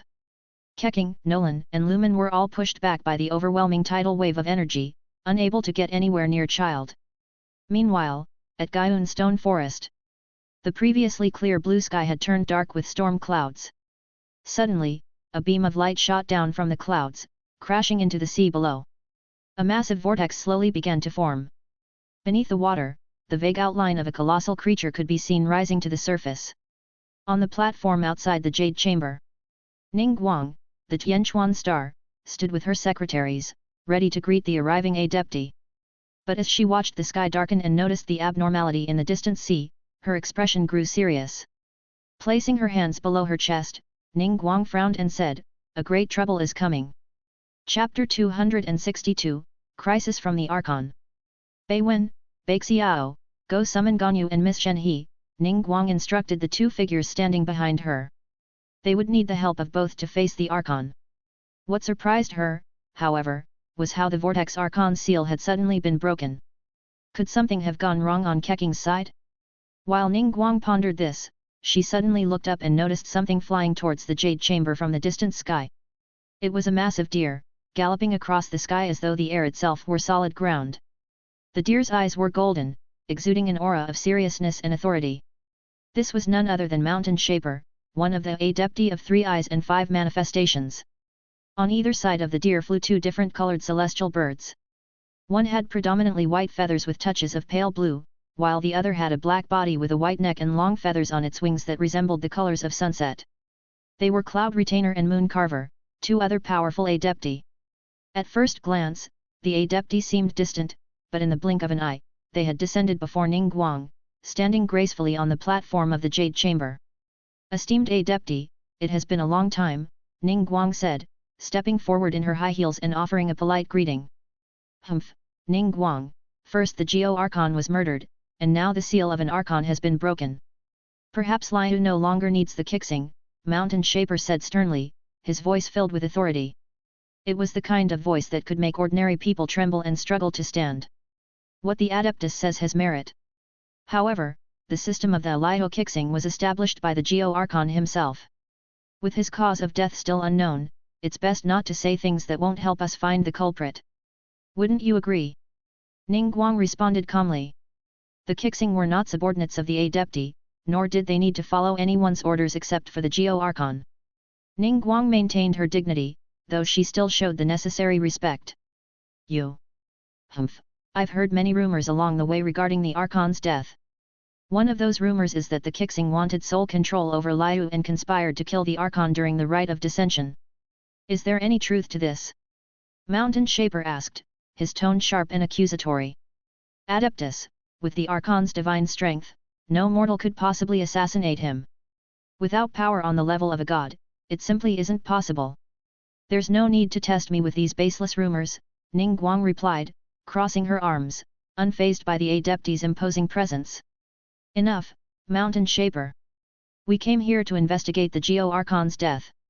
Starting an internal conflict before we have clear answers would only harm our standing. What would outsiders think of us?" Cloud Retainer intervened, spreading her wing to stop Mountain Shaper from further pressing Ning Guang. So, Ning Guang, it's been quite some time since the Geo Archon's death. Have you uncovered anything in your investigation? Cloud Retainer asked, turning her gaze toward Ning Guang. It's unfortunate, but that's exactly what's puzzling us. After investigating, we haven't found anyone responsible for assassinating the Geo Archon. Even the Fatui, who are the most likely suspects, haven't left any conclusive evidence. Ning Guang shook her head before continuing. Right now, either the Geo Archon's death has deeper layers of mystery, or the culprit's power far surpasses ours, making it impossible to find any effective clues for the time being. Is that so? Cloud Retainer said, somewhat surprised. She knew the capabilities of the Liao Kixing well. Without them, Liao wouldn't be as prosperous as it is today. If they couldn't uncover any leads, could it really mean that another god was involved? Let's put the Geo Archon's matter aside for now. The Vortex Archon is not yet fully released from the seal. Let's focus on preparing to face him instead, Moon Carver said, seeing that the situation was still unclear. Rather than waste time arguing, it was better to prepare for the looming crisis. Mountain Shaper snorted, clearly still upset. After all, the Geo Archon had been their friend and his master. For him to be murdered right here in Liu, their own territory, without any warning, was something anyone would find hard to accept. Cloud Retainer glanced at Mountain Shaper, sighing inwardly. In truth, the Adepti and the Geo Archon had always played a guiding role for humanity. Now that something like this had happened, they too bore some responsibility. As Adepti, they should have been more aware of the Geo Archon's fate. At that moment, Ganyu, who had been busy with paperwork, and Chen He, temporarily residing in the Jade Chamber, emerged after being notified by Ning Guang's secretaries. Adepti, are you arguing with Miss Ning Guang? Ganyu asked curiously, noticing the tense atmosphere. It's just a small disagreement, nothing serious, Cloud Retainer replied with a shake of her head. Ganyu, the Vortex Archon is about to appear, and Keqing has yet to return. I need you to organize the Milleith to maintain order in the city, reassure the people, and prepare for a direct confrontation with the Archon, Ning Guang instructed. With Ganyu being the most suitable person for the task, Ning Guang entrusted it to her. Ganyu nodded in understanding and quickly set off to take action. Now, Ning Guang, how do you plan to handle the Vortex Archon? Moon Carver asked after Ganyu left. Osial, the Vortex Archon, was incredibly powerful in his prime. Even if he was still weakened after breaking free from the seal, the Adepti alone might not be able to deal with him. To prevent Liu Harbor from being endangered, I plan to stop him out at sea, Ning Guang explained. She had carefully considered this option. Although she wasn't weak, the power gap between her and an Archon-level entity was simply too vast. Resealing Osial wasn't an option. The best they could hope for was to drive him away through a collective effort. Don't worry, the Conqueror of Demons and Madame Ping should be on their way. With all of us together, Liu will be safe, Cloud Retainer assured. Half an hour later, Ning Guang and her team prepared many measures to repel the Vortex Archon at sea. They activated control arrays to retract the anchors that kept the Jade Chamber stationary in the sky, and with Ganyu leading part of the Milleith, they began to fly the Jade Chamber out toward the sea. Meanwhile, after Childe used the sigils of permission in the Golden House to break the seal on the Archon, he fled quickly. When Nolan and the others chased after him from the Golden House, they couldn't find any trace of him. With no other options, they decided to find Paimon and notify Ning Guang that the Archon seal had been broken. Just then, they saw the Jade Chamber flying overhead. It seems Ning Guang is already prepared. Let's follow, Keqing said after glancing up at the Jade Chamber, addressing Nolan and the others. Chapter 263, Gathering.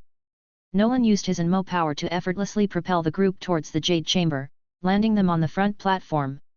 At the time, numerous Milleith soldiers were busy installing a type of massive crossbow. If Nolan remembered correctly, this was likely the Guizhong ballista, which also played a significant role in the game's storyline. It was said to have been created by Cloud Retainer, whom they had met not too long ago. Miss Keqing, and these must be the famous honorary knights, a voice said. Ganyu, who had been overseeing the operation, approached them after seeing Keqing and Nolan's group arrive. Yes, that's us. And who might you be? Paimon eagerly responded, excited by the compliment. Before them stood a young woman with long blue hair, adorned with two black and red horns on her head. Between the horns, a small tuft of hair stuck up playfully. She wore a form-fitting, black, backless bodysuit that showcased her ample and soft chest perfectly. Over her midsection was a white, gold-trimmed short cheongsam, and her black silk tights, detailed with golden leg rings, peeked out through a slit in her attire. On her feet were white high heels secured with red knots tied around her ankles to prevent slipping. At first glance, she seemed like a gentle girl. "Hello, I'm Ganyu, the secretary of Yuehei Pavilion. Right now, I'm temporarily commanding the Milleith on the Jade Chamber," the blue-haired girl introduced herself simply. Nolan, Lumen, and Paimon politely introduced themselves in return. "Ganyu. I think I've heard Shenhe mention you before. Are you, by chance, her senior disciple?" Lumen asked, crossing her arms and resting her chin in thought. "Ah, well, I've just been too busy most of the time, so I haven't had the chance." Ganyu looked slightly embarrassed, averting her gaze. As the secretary of Yuehei Pavilion, she was responsible for managing vast amounts of intelligence and information. Although the workload wasn't overwhelming all the time, Ganyu had a habit of working overtime, as she enjoyed the sense of fulfillment her job provided. While most people would likely find the workload unbearable, as a half-adeptus with Kylan blood, the long hours didn't really affect her much, although she did often find herself dozing off because of it. "Let's put the small talk aside for now," Keqing interrupted, noticing that the group was getting carried away with the conversation. She quickly turned to Ganyu and asked, "How much longer until we reach the area where the Archon will appear?" "About an hour," Ganyu replied, pausing the chatter with Nolan's group to answer Keqing's question. Suddenly remembering something, Ganyu added, "Oh, right. Miss Ningguang and the Adepti are inside discussing their strategy for dealing with the Archon. Since you've all arrived, why don't you come with me and join them?" "Sure, sounds good," Paimon said cheerfully, clasping her hands behind her back and nodding. Inside the Jade Chamber, Ningguang's office. When Nolan and Keqing arrived, they found many people already gathered. There was Ningguang, whom they hadn't seen in a while, and Shenhe, who seemed to be standing in the corner, looking like she didn't know how to join the conversation. Several Adepti with animal forms were present, as well as the Conqueror of Evil, whom they had encountered at Wangshu Inn, and Madame Ping, whom they had met near Yujing Terrace. The unsealing of the Archon was a matter of life and death for Liyue Harbor. Especially after the death of the Geo Archon. In order to protect Liyue Harbor, almost all of the city's top-tier combatants had gathered here. If the Geo Archon were still alive, there would be no need to worry about the vortex god. After all, if he sealed it once, he could surely do it again. However, Liyue has been under the Archon's protection for thousands of years. This year, the next year, and in 10 or even 100 years, should it always be this way? What difference would there be between humanity and a baby in its cradle if every time they faced a challenge, their first thought was to rely on the Archon for everything? In the past, during the era of rampant gods and demons, it was understandable. Without divine protection, humans simply could not survive. But society has now developed to a point where it's time for humanity to take the first step on its own. Though this transformation had begun in a way that no one wanted, progress had to be made. Ningguang, the Adepti, Keqing began, turning to the others. The seal on the Archon was broken by the Fatui Harbinger Childe using the power of the sigils of permission. We're not just dealing with the vortex god, we may also face an attack from the Fatui. Keqing explained what had just transpired, ensuring that no one overlooked this crucial detail while focusing on the vortex god. Sigils of permission? It would take dozens of those to break the seal on a god. Even all the ones we Adepti have given out wouldn't be enough, Cloud Retainer remarked, incredulous at the news. Your information is a little outdated, Adeptus, Nolan thought silently, the Fatui can mass-produce those sigils now. So, it really is the Fatui, Ningguang mused, nodding thoughtfully. She had anticipated this possibility and had prepared accordingly. With so many Adepti here, there was little cause for concern. Mere mortals are of no consequence. The main issue remains the vortex god, Mooncarver chimed in. If the seal was broken using sigils of permission, we might be able to employ a delaying strategy. The sigil's effect isn't permanent. Once their power fades, the seal will resume its function. Conqueror of Evil, who appeared youthful in form, nodded. Even though we cannot kill a god, especially in its weakened state, we may still be able to reseal it. Indeed, Mooncarver makes a good point, said Granny Ping with a smile. But even so, we'll need to drive the god back into the seal, and that won't be easy. Effort is everything, the Conqueror of Evil stated succinctly. The group continued to discuss specific strategies for dealing with the vortex god before finalizing their preparations. Not long after, the Jade Chamber arrived above the waters where the seal was located. At that moment, several heads of the vortex god Osial emerged from the sea. They resembled giant serpents made entirely of water, screeching into the sky as if releasing all its pent-up rage from being sealed for so long. Chapter 264, The Guishong Ballista. This is the vortex god? Whoa, just looking at it makes it hard to breathe. Paimon, feeling scared, hid behind the group. Yes, the pressure from an ancient god is indeed difficult for ordinary people to bear. That's exactly why we can't let it get near Liu. At some point, the sky had darkened, and a heavy rain began to fall. Raindrops, the size of beans, hit Keqing, soaking her clothes. Though her black tights darkened in the rain, the tight fit against her legs accentuated the pale white of her skin, making it even more visible. Everyone, be careful. It's noticed us. Ning Guang, hovering in the air, noticed that one of Osial's heads had opened its mouth, gathering a bright energy sphere using divine power. Osial is about to use its breath attack. Prepare to defend. Cloud Retainer flapped her wings, which shimmered like a sunset, releasing a massive surge of Adepti power to create a giant amber shield in front of the Jade Chamber. The Jade Chamber wasn't very fast.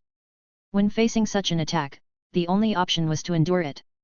Although the chamber was equipped with a powerful defense array personally set up by Ning Guang, which could withstand an attack from a god as long as it had sufficient elemental energy, it was better not to take risks. After all, the Jade Chamber played an important supporting role in the battle. At that moment, Osial's breath attack arrived, sending a beam of energy straight into the giant amber shield. Though the Adepti's power was formidable, it was slightly weaker compared to that of a true god. Cracks quickly began to form on the amber shield in front of the Jade Chamber. Jade Screen. Just as Cloud Retainer's amber shattered completely, Ning Guang summoned the power of Geo from within her, creating a massive screen at a tilted angle in front of the Jade Chamber. The energy beam broke through the amber and hit the Jade Screen, which deflected the attack to the side, sending it crashing into the sea. Water exploded into the air, rising dozens of meters high. With that, they had finally blocked the attack. Adepti, it's time to counterattack. Rain splashed off Ning Guang's body, instantly repelled by her aura. She quickly formed a hand seal, storing several Guishong ballistas provided by Cloud Retainer in the storage space she had developed using geo power. Then, Ning Guang changed her hand seals and deployed a massive platform array around the Jade Chamber. 3 Guishong ballistas were summoned and positioned on the left, center, and right. Cloud Retainer, Moon Carver, and Mountain Shaper each took control of one. The modified Guishong ballistas, enhanced by Cloud Retainer, possessed incredible power. Especially when operated by the Adepti, they were capable of posing a serious threat to even a god. The downside, however, was that each shot required some time to charge. Everyone, let's give them an undisturbed environment to charge their machines. Granny Ping said kindly, as always. Without any grand gestures, she gently pressed her palm forward, causing one of Osial's heads in the distance to lurch suddenly to the side. Bang! It was as if it had been slapped from afar. Water sprayed everywhere, and the head was nearly scattered by the shockwave. Wow, that was Granny Ping's shockwave! Paimon exclaimed with wide eyes, then turned to look at Nolan and Lumen. By the way, can we really participate in a battle of this level? Of course not. We can't even touch it. Nolan's longest attack range was his mental threads, which could reach up to 1,000 meters. But whether they could even hurt it was another matter. The distance between the Jade Chamber and the Vortex God was far beyond 1,000 meters. He really couldn't even get close. To participate in a battle at the Adepti level, you need to at least break through 6 times and awaken all 6 constellations. If we manage to do that, our strength will increase significantly, and attack range won't be an issue anymore. Keqing, being close to her 6th breakthrough, already had some understanding of this. I see. Nolan nodded, then used the opportunity to activate his golden eye of judgment, curious to observe the strength of the Adepti present. First, he looked at Moon Carver, who was operating the middle Guishong ballista. The bright label above his head displayed Level 96. For humans, the limit was level 90. Anything beyond that meant they were gradually gaining control over divine power. It seemed that Moon Carver wasn't far from becoming a god. However, the Adepti had been able to join the Archon War thousands of years ago, which likely meant they had already surpassed level 90 back then. Now, after thousands of years, Mooncarver had only advanced 6 levels. In the most extreme case, he might have already been level 96 even back then and hadn't progressed since.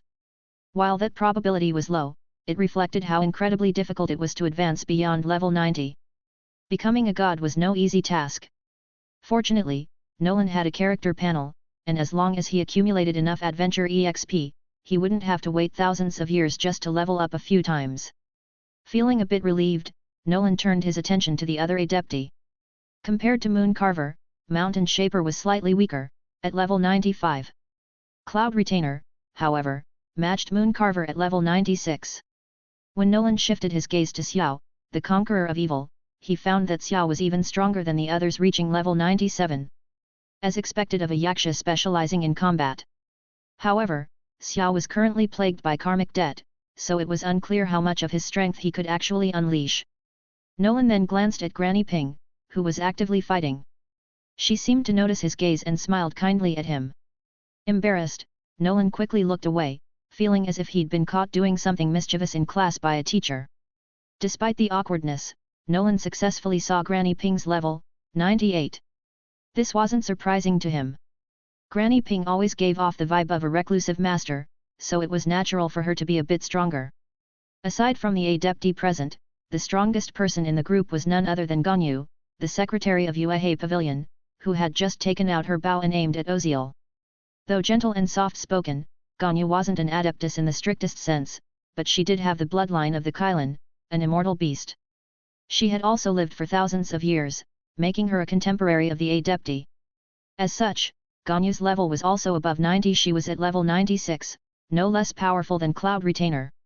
Though she was Cloud Retainer's disciple, Ganyu's strength was on par with her master's, likely due to her Kylan heritage, which gave her exceptional talent. Just as Nolan was about to inspect the others and Osial's level, the Adepti's Guishong ballistas finished charging. Each Adeptus aimed at one of Osial's heads, unleashing the full power of the Guishong ballistas in the form of gigantic beams of light. Chapter 265, Suppression. 3 beams of light pierced the sky, hitting the 3 heads of the vortex god, Osial. Each of Osial's heads shook violently before letting out a furious screech. Under the Adepti's control, the Guishong ballistas had indeed caused damage to the god. However, a single hit was not enough to make a significant impact. On the other side, Ganyu had already finished charging her arrow, infused with dense cryo-energy. Like an icy comet, it swiftly crossed the vast distance and struck Osial's central head while the god was still reeling from dizziness. The frost flake arrow exploded like flour thrown into the air, releasing endless cold that enveloped the vortex god. His head and the sea beneath him were frozen in a massive area. Amazing! Did Ganyu just freeze even a god? Paimon exclaimed in awe, floating beside Lumen, surprised by Ganyu's overwhelming strength. Nolan turned his gaze toward the distant vortex god, Osial, and saw that his level was 105, the highest level Nolan could currently observe with his golden eye of judgment. Not long ago, Fiskal had just reached level 40, and combined with his own current level of 65, it totaled exactly 105. Nolan wasn't sure where this level placed Osial among the gods, but he imagined that Osial's full power must have been even higher in the past. After all, thousands of years ago, Osial was able to battle the Geo Archon. Now, the god was likely weakened. That being said, if Osial weren't in a weakened state and with the Geo Archon absent, their only option would be to evacuate the citizens of Liu Harbor before Osial could reach them. Even adding more Adepti might not be enough to defeat Osial. I heard from my master that Ganyu once followed the Geo Archon to fight in many battles. She was so strong that even when swallowed by a fierce beast, she could use her physical strength alone to get stuck in its throat and easily subdue it. Shen He, with her long white hair, recounted one of Ganyu's legendary feats she had heard from Cloud Retainer, much to Paimon's amazement. Ah, Shen He! What are you talking about? Ganyu's sensitive ears caught Shen He's conversation, even from afar, and her pale face flushed with embarrassment. Did Cloud Retainer really tell Shen He these strange stories every time they discussed her? I'm not making things up. Master told me this herself. Shen He replied, confused by Ganyu's reaction, shaking her head slightly as if to clarify further. Seeing this, Lumen, who had already guessed what was going on between them, quickly grabbed Shen He's arm and stopped her from continuing. Shen He, let's talk about this later. Right now, we need to focus on the crisis in front of us. Just as Lumen's words fell, the ice around Osial began to crack. Before long, Osial easily broke free from the icy prison, and all three heads let out a simultaneous roar toward the sky. In an instant, the entire surface of the sea began to boil as if it had been heated. One by one, elemental water creatures of various shapes were summoned by the vortex god, Osial. Some of them resembled sea serpents, others looked like fish-like monsters, some were shaped like crabs or frogs, but the majority took on the form of flying, bird-like monsters. Everyone, be careful. These are hydro-elemental creatures summoned by the vortex god. Now it's our turn, don't let them interfere with the Adepti. Keking observed the countless water creatures rising from the sea and heading toward the Jade Chamber. She quickly commanded the Milleith to form ranks and prepare for battle. Yes, Yuheng Star. The Milleith soldiers stationed at the Jade Chamber, facing the oppressive aura of the ancient god, were all elite warriors. Nolan's golden eye scanned the scene, noticing that the average level of the Milleith was around 30. Meanwhile, the approaching hydro-elemental creatures seemed to be of similar strength, or perhaps slightly weaker on average. Of course, there were some elite creatures among them, comparable to his own strength. But sheer numbers were their advantage. With the few Milleith soldiers present on the Jade Chamber, it would be difficult to stop the incoming horde of hydro creatures. We should join the fight, Nolan said, glancing at Lumen and Shenhe. Agreed, they responded. The primary force against the vortex god, Osial, was the Guizhong ballistas, so it was crucial to protect them from destruction. Lumen and Shenhe joined the effort to repel the incoming elemental creatures. Nolan activated his Lumen's sword intent, summoning phantom sword images, and then used spirit descent to control them. At the same time, he summoned a dozen translucent threads to join the battle. He directed the golden sword phantoms, in the shape of Lumen, to target the stronger elite enemies that matched his own strength. Meanwhile, the translucent threads, which were less powerful, focused on the weaker flying hydro creatures that the Milleith couldn't easily reach. As for the stronger enemies that his threads couldn't harm, Nolan had another solution. He used his bow and arrows. Though his bow had been ineffective against Childe, it was more than enough to handle these hydro creatures, given his own strength as an equalizer. Using sword intent, spiritual threads, and a bow simultaneously was a difficult, multitasking combat strategy. Nolan could barely manage it, and it caused his focus and reaction time to drop significantly. Yet, even so, his efforts greatly relieved the pressure on the Milleith.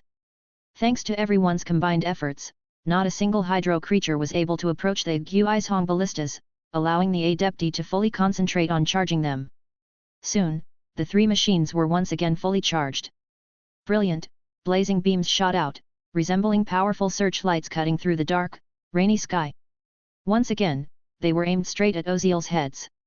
Osial let out another screech, opening its massive mouth to release elemental breath, which collided with the Guizhong ballista's beams. Boom! The collision caused a massive energy shockwave. Even the Jade Chamber, located several kilometers away, was hit by the resulting blast. Some of the Milleith soldiers were thrown off their feet, and just as they were about to be flung from the Jade Chamber, Nolan used his translucent threads to save them. Ningguang observed the battle between the Adepti and Osial. The fight appeared to be at a standstill. Behind her, the sky rippled with spatial cracks, and large geo-created gems began to emerge from them. With a slight motion of her hand, Ningguang pressed forward. Countless enormous gems, as if receiving their command, transformed into golden streams of light, tracing arcs through the rain-filled sky before bombarding Osial's body. Perhaps it was Ningguang's attack that broke the deadlock between Osial and the Adepti. The elemental breath that Osial had been spewing suddenly weakened, and the Guizhong ballista's beams pushed through, ultimately striking Osial's head. Chapter 266, Breaking the Weak Spot. Snap! With a loud crack, the vortex god's water-like head was pierced through, suddenly turning into what looked like a headless fountain. Did we succeed? Paimon stared at the headless demon, thinking they had finally defeated it. Probably not that simple, Nolan shook his head. Even though the Guizhong ballista used by the Adepti was powerful, defeating a demon god, ancient god/archon, wouldn't be that easy. Speaking of which, Ningguang's level had appeared as 88 in his golden judgment eye, but her combat strength seemed far beyond that. The sheer power of her attack suggested that her abilities might have even reached the level of the Adepti. After blowing off Osial's head, the Adepti continued charging the Guizhong ballista without stopping. Granny Ping and Ganyu also kept attacking Osial, clearly knowing that such a minor injury wouldn't be enough to defeat the Archon. Back when they fought alongside the Geo Archon, the Adepti and Ganyu had already battled Osial before and knew how terrifyingly powerful he was. Sure enough, just a few seconds later, Osial's heads regenerated effortlessly, as if water had merely refilled an empty space. However, it was clear that the Guizhong ballista's attack had still dealt Osial some serious damage. Osial's eyes suddenly glowed red, and the clouds in the sky began to swirl like a vortex. An endless barrage of water bombs replaced the raindrops, raining down on the Jade chamber below. This was an unavoidable attack. All they could do was brace themselves for it. Ning Guang stood still in midair, her platinum hair gently swaying in the wind. She raised her right hand, adorned with a golden finger guard. From her palm, an immense burst of geo-energy radiated toward the sky. The defensive array of the Jade chamber was activated, and a translucent, diamond-shaped geo-barrier enveloped the entire structure. With the enhanced power of the defensive formation, even an attack from a demon god was rendered ineffective against the Jade chamber. The divine water bomb struck the elemental shield, only to be effortlessly deflected. But Osial wasn't finished. Seeing his first move fail, he immediately unleashed his authority, creating a powerful vortex in the sea beneath the Jade chamber. In the blink of an eye, even with the massive buoyancy provided by the giant floating stones, the Jade chamber began to slowly sink toward the ocean below. It was a testament to Osial's power as a demon god, a Archon when he got serious. It was anything but easy. "Oh no, are we going to sink to the bottom of the sea?" Paimon cried out in panic. With both Lumen and Shenhe occupied dealing with the water elementals outside, she could only express her worries to Nolan, who was holding a bow. "Yeah, this is definitely a problem," Nolan muttered.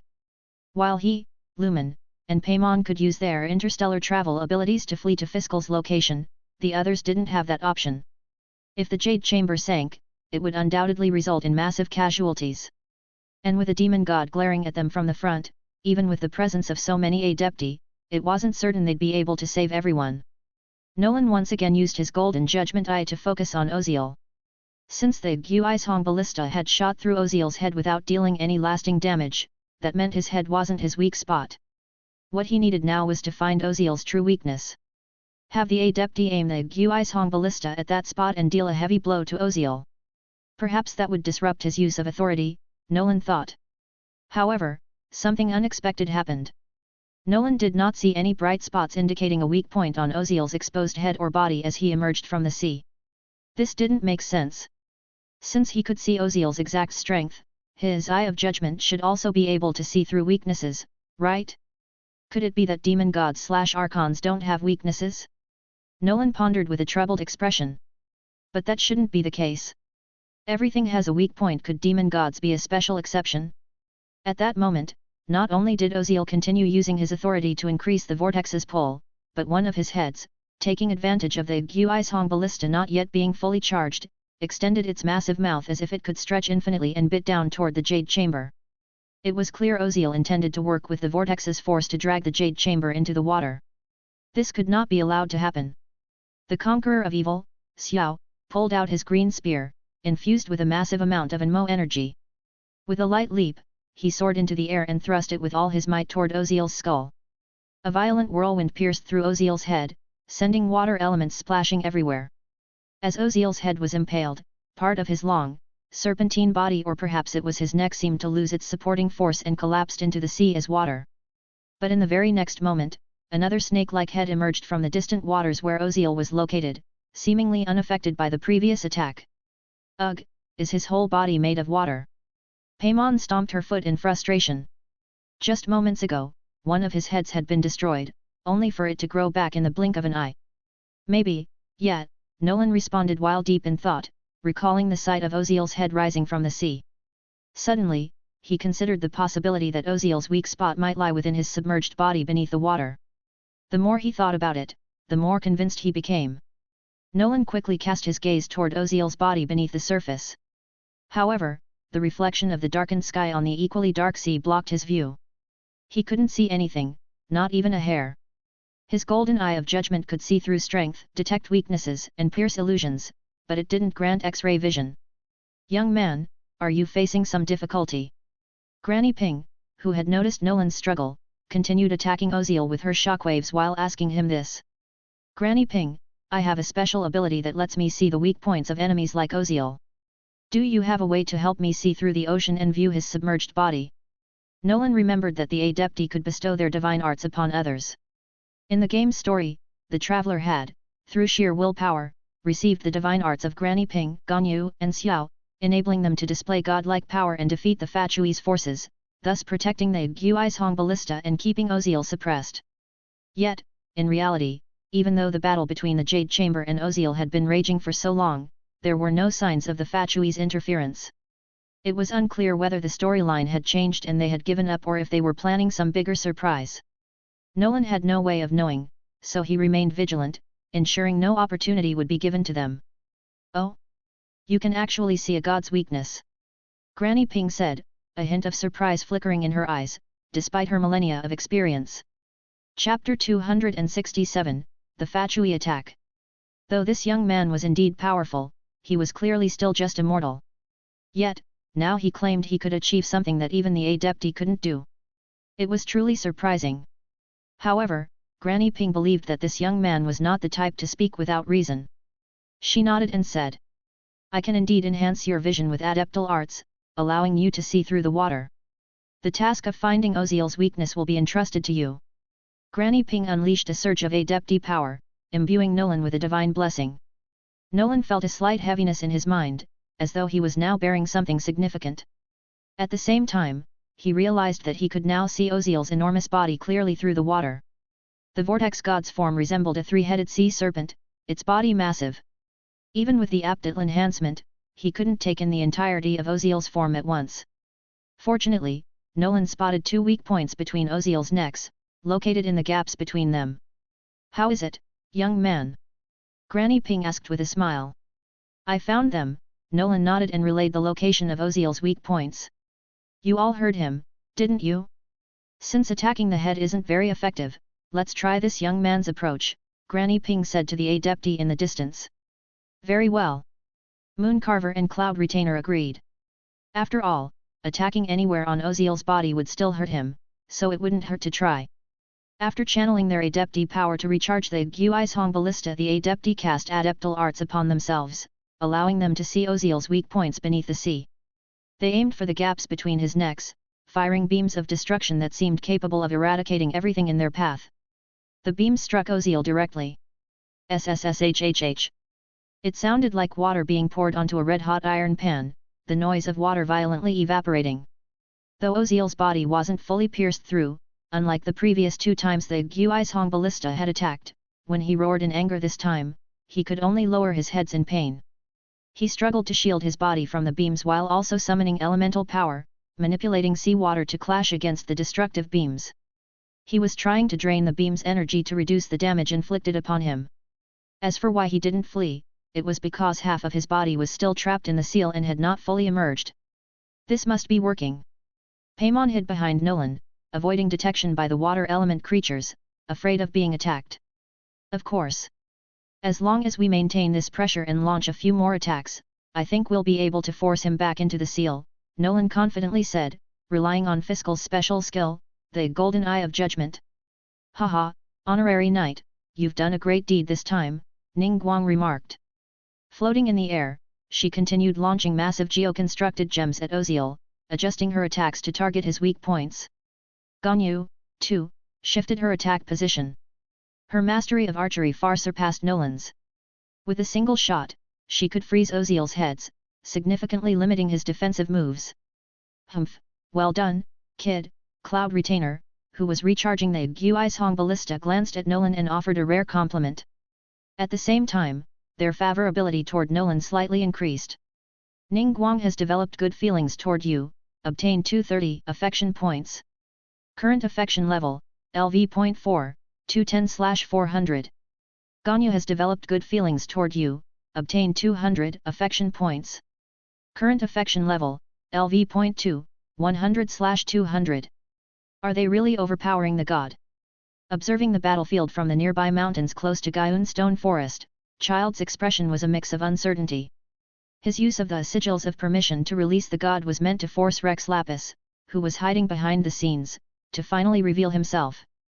However, this situation was clearly not going as he had planned. Master Childe, it seems that the only threat to the vortex god from Liu's Kixing is those ballistas.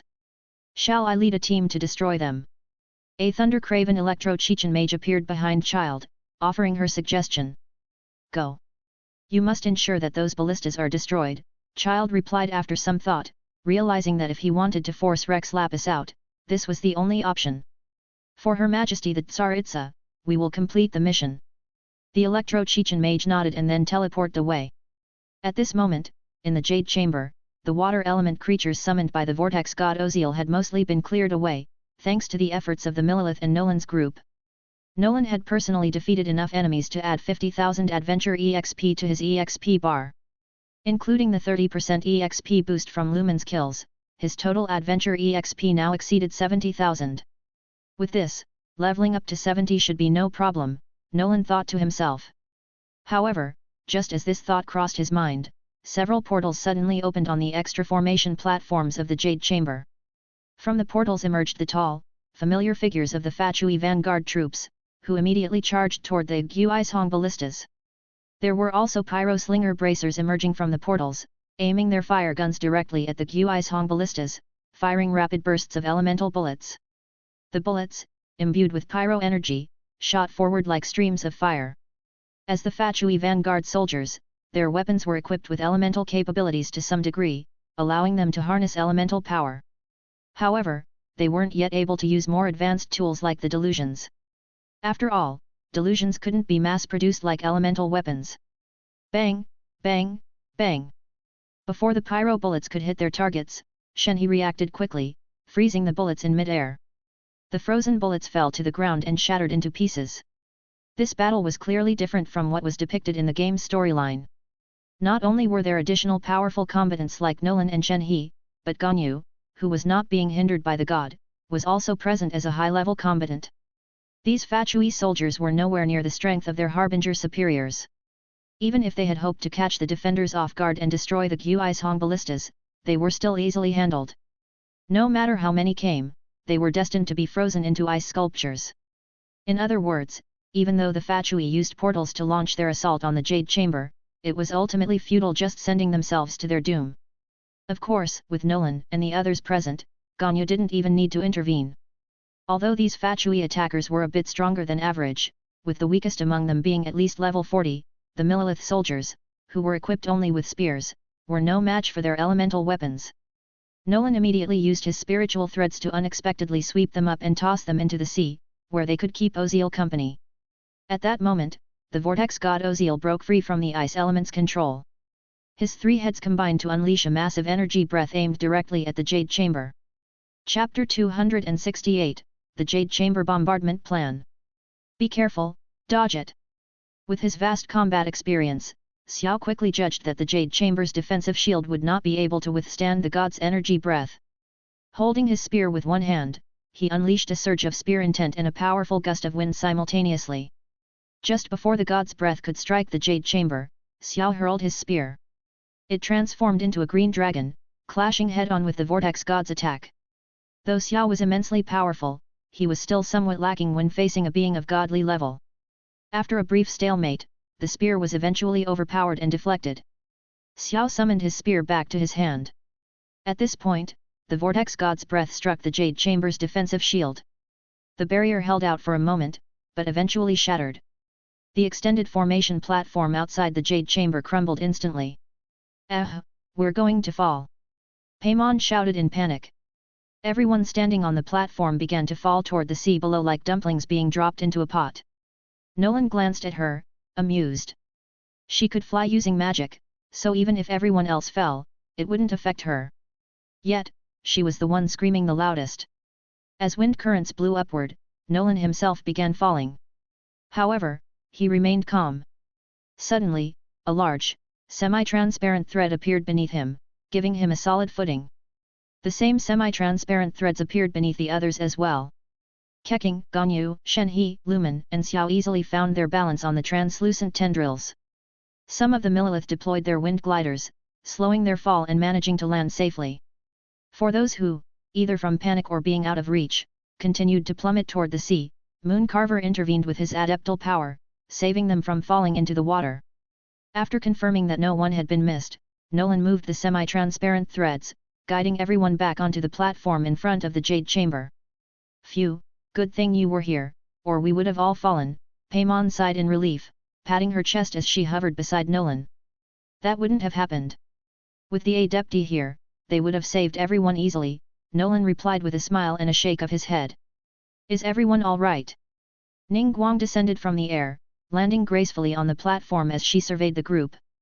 We're fine, but the Guizhong ballistas have been destroyed by Osial, Mooncarver said, shaking his bird-like head. Without them, we have no way to suppress Osial anymore. Despite the presence of so many Adepti, none of them were powerful enough to defeat a god-level entity like Osial. The only means of counterattack, the Guizhong ballistas, had been destroyed by Osial in the previous attack. It was clear that this was Osial's intent all along. Now, we are the last line of defense against the vortex god. No matter what, we cannot let him reach Liu Harbor, Ganyu said, her pale face showing a hint of concern beneath her blue hair. For a moment, the atmosphere grew heavy. Everyone understood the gravity of the situation, but without the Guizhong ballistas, there was no way to stop Osial, even if they fought to the death. Ningguang crossed her arms, the front of her cheongsam fluttering slightly in the sea breeze, the fabric gently clinging to her pale right leg. She pondered for a moment before saying, I have a plan. I intend to abandon the Jade Chamber. Lady Ningguang. Everyone, except Nolan, looked at her with confusion, especially Ganyu and the others. The Jade Chamber requires a massive amount of energy to power both its defensive barrier system and its propulsion devices, much more than the Guizhong ballistas. If we use it to bombard the Vortex God, it should be enough to seal him back into his prison. Ningguang explained her plan simply. Wait, hold on Ningguang, are you serious? Keking's eyes widened in shock, her pale purple pupils becoming even more distinct. She knew how much effort and years of work Ningguang had invested into the Jade Chamber. Losing it would certainly cause her great pain. We have no other choice. The Jade Chamber can be rebuilt, but if the Vortex God reaches Liu Harbor, the citizens will lose their lives, and that cannot be undone. Ningguang smiled calmly, showing that her mind was made up. Haha. Ningguang, we understand. If that's the case, let's proceed as you suggested. Granny Ping chuckled, clearly impressed by Ningguang's willingness to sacrifice the Jade Chamber for the people of Liu. Now, I'd like to ask the Adepti to help send the Milleith back to the harbor. The Jade Chamber will soon move directly above Osial, and we will need everyone's help when the time comes. Earlier, the Milleith had been useful in defending the Jade Chamber against the water elemental creatures and the Fatui. But now, with the Jade Chamber bombardment plan in place, the Milleith, with their limited strength, wouldn't be of much use. Of course. The Adepti agreed without hesitation, and Mooncarver used his adeptal arts to transport the Milleith back to the harbor. Afterward, the Jade Chamber began its slow, steady approach toward Osial. Though Osial wasn't sure what they were planning, the god instinctively sensed danger and launched several attacks in an attempt to stop the Jade Chamber's approach. Ningguang and the others, of course, wouldn't let Osial attack unchallenged. The previously broken defensive barrier was repaired and fully charged, reactivating to protect the Jade Chamber. Meanwhile, Ganyu and the Adepti unleashed a barrage of attacks against Osial. They weren't aiming to deal serious damage, but rather to disrupt his concentration, preventing him from targeting the Jade Chamber. Perhaps due to his earlier injuries from a direct hit to his weak spot, Osial's vortex attacks faded, and his subsequent strikes lacked their previous power. As a result, despite the onslaught, the Jade Chamber continued its slow but unstoppable approach toward Osial. The Jade Chamber has an incredibly powerful floating mechanism. To bring it down and crash it heavily onto Osial, we'll need to use a greater force to counteract the lift provided by the floating stones. Ningguang's tall, snow-white legs became visible through the slit in her cheongsam as she spoke. Her vermilion eyes gazed directly at Nolan. Do you need me to do something? Nolan asked, a bit confused. He remembered that in the original story, everyone gathered their power, and then Traveler stabbed the Jade Chamber with his sword to destroy the floating stone, causing the chamber to fall like a catapult. Could it be that this task was now being handed over to him? It seemed possible, and he couldn't help but wonder if crashing the Jade Chamber would knock Osial out. If it did, would that count as him defeating a god? The thought made Nolan feel unexpectedly excited. Honorary Knight, after we channel our power to you, please use it to crash the Jade Chamber down. We'll transfer our strength to you for this. Ning Guang had her eye on the convenience of Nolan's semi-transparent threads. Chapter 269, The Final Act. Yes, of course, no problem. Although this wasn't quite what Nolan had imagined, personally using the Jade Chamber to smash the Vortex God seemed like an even better experience. All right, traveler, the task of destroying the floating stone will be yours, Ning Guang said, turning her gaze to Lumen, who had just walked over. Understood, Lumen nodded in agreement. Soon enough, the Jade Chamber flew over the sea where the Vortex God, Osial, resided. Osial activated his divine power once again, creating a massive whirlpool on the surface of the sea in an attempt to drag the Jade Chamber down and destroy it. However, Osial had only recently broken free from his seal, and half of his body was still trapped within it. His divine power was nowhere near its peak. He was significantly weaker than his full strength. Moreover, he had sustained a critical injury after being struck in his weak spot. Overall, Osial found it increasingly difficult to break through the Jade Chamber's defenses under their combined efforts. Seeing that the timing was right and to prevent further interference from Osial, Ganyu unleashed her elemental burst celestial shower. A massive ice spirit orb, adorned with Kylan patterns, appeared in her soft, white hands. She threw the orb down. It hovered in midair, raining countless ice shards over the area, completely engulfing Osial in its freezing range. In an instant, both Osial's body and the surrounding sea began to freeze. Although the ice couldn't deal much damage to Osial, it greatly restricted his movements. Seizing the opportunity, Nolan followed Ning Guang's instructions. He summoned several massive semi-transparent threads, wrapping them around both sides of the Jade Chamber. It was like setting up a slingshot. The Jade Chamber was the stone in the slingshot, with the floating stone providing the backward tension before the launch. As soon as Lumen destroyed the floating stone with her sword, the semi-transparent threads would catapult the Jade Chamber downward. As for simply lifting the Jade Chamber and smashing it down, well, that was impossible. Despite how massive the spiritual threads looked, they could only exert a force of about 500 kilograms, which was nowhere near enough to lift the Jade Chamber. And the Jade Chamber? It weighed far more than 500 kilograms. Judging by its size and scale, Nolan estimated its weight in tens of thousands, if not hundreds of thousands of tons. The exact number was unclear, though. Everyone, I'll leave the task of empowering our honorary knight to you, Ning Guang said to Moon Carver, Granny Ping and the other adepti, who had just returned after escorting the Milleith. Haha, boosting someone's strength isn't difficult at all, Granny Ping chuckled and nodded. Pointing her finger at Nolan, a stream of white adeptal power flowed into his body. Nolan instantly felt a heavy weight upon his consciousness, as though he had been burdened with something. At the same time, however, he could feel an endless surge of power welling up within him. Moreover, this power could be directed to any part of his body as he wished. Could this be the adeptal power of the adepti? Nolan thought, slightly surprised. It felt far more mystical than elemental energy. This is a technique I created in my spare time. It allows me to store a portion of my adeptal power and grant it to others. I originally made it for my disciple to protect herself in dangerous situations, but now, I'll give it to you as well. With her hands clasped behind her back, Granny Ping offered a simple explanation to Nolan. Thank you very much, Granny Ping, Nolan expressed his gratitude. Nolan could feel that, although the adeptal energy wasn't vast, if he fully infused it into his ethereal threads, it should give the Jade Chamber a decent initial velocity. It was like pulling a slingshot further back. The farther you pull, the faster and more powerful the shot when released. Combined with the force of gravity during free fall, the impact would be immense. Since Granny Ping gave you adeptal energy, I'll summon a strong wind to help propel the Jade Chamber, said Cloud Retainer. Instead of imbuing Nolan with adeptal energy, she created a downward wind force to push the Jade Chamber. Meanwhile, Moon Carver and Mountain Shaper did provide him with blessings. One bestowed a spell to enhance the strength of his threads, while the other gave Nolan a Clarity of Mind spell.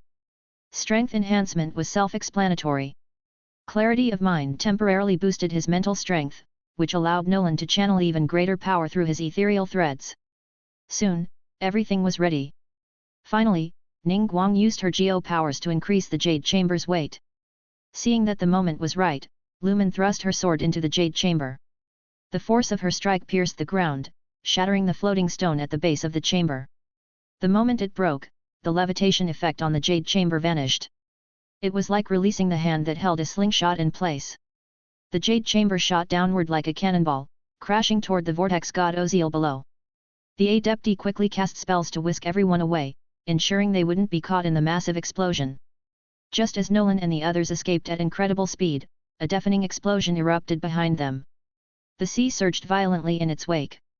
Defeated a powerful enemy, obtained 125,220 Adventure EXP. As the shockwaves from the explosion scattered the dark clouds above, a beam of sunlight pierced through. At the same time, Nolan's character panel notified him of the vortex god's defeat. Osial is gone. Did we actually do it?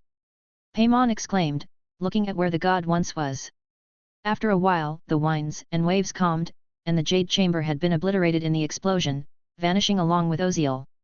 The ominous and malevolent aura of the vortex god has indeed begun to fade, confirmed Mooncarver. The effects of the sigil of permission have dissipated, and Osial has been critically wounded and sealed away once more. It is impossible for him to wreak havoc again. Mooncarver continued after a brief pause. Sealed again? I thought we killed him, Paimon said in surprise. Humph, killing a god is not so easy, Cloud Retainer replied, her wings flapping as she glanced at Paimon. Besides, killing him would only bring more trouble. The remains of a god would spawn countless demons and curses. Laya would never know peace. She added with a scoff. Nolan nodded thoughtfully. This aligned with the original story, where Osial was resealed rather than killed. Oh, I see. No wonder the Geo Archon used a sealing method to imprison him, Paimon said, scratching her head, looking both enlightened and confused. Suddenly recalling something from earlier, she said, speaking of the Geo Archon, that Fatui Harbinger released Osial because they couldn't find something called a gnosis in the Archon's body, right? They wanted to force him to reveal himself. Now that we've dealt with the Vortex God, what's going on with the Geo Archon? Chapter 270, the matter concludes, searching for Zhongli. Several of the Adepti were slightly puzzled in their hearts. Since the Geo Archon had not passed away, where exactly was he, and why was there a body of his in the Golden House? I had some suspicions about this matter when those young ones came to borrow the cleansing bell from me, Granny Ping thought for a moment and said. Ah Ping, stop being so cryptic. If you've figured something out, just say it. Cloud Retainer, who had a short temper, grumbled. Hee, no need to rush, Cloud Retainer. Granny Ping smiled, standing in midair. The cleansing bell is in my possession, and only you all know that. Since it wasn't any of you who told the youngsters about it, then naturally, it could only have been the Geo Archon. According to what this Adeptus has mentioned, that Mr. Zhongli who presided over the rite of parting. Ning Guang's vermilion eyes widened slightly. If he chose to transform into a mortal and hide among the common people, then we should avoid disturbing him. Granny Ping shook her head and continued, the Geo Archon's grand plan likely has the intention of letting go. For thousands of years, we have acted as guides and guardians over Liu. Perhaps it's time we leave this path for you all to walk on your own. Her gaze fell on Ning Guang and Keqing, two of the Kixing. But even so, was it really necessary to fake his death in front of everyone? Keqing asked, slightly perplexed. Only by having the Geo Archon die can the people of Liu learn to face difficulties without relying on him. So, make sure not to reveal the truth that the Archon is still alive, Granny Ping explained, seemingly concluding her thoughts. Humph, that man is always so unpredictable. Give it some time, and I will certainly seek him out for a proper talking to. Cloud Retainer huffed, and after confirming that the Geo Archon had not died, saw no reason to linger. With a flap of her white wings, she flew off. Hey, Cloud Retainer! Mountain Shaper sighed softly as he watched her leave.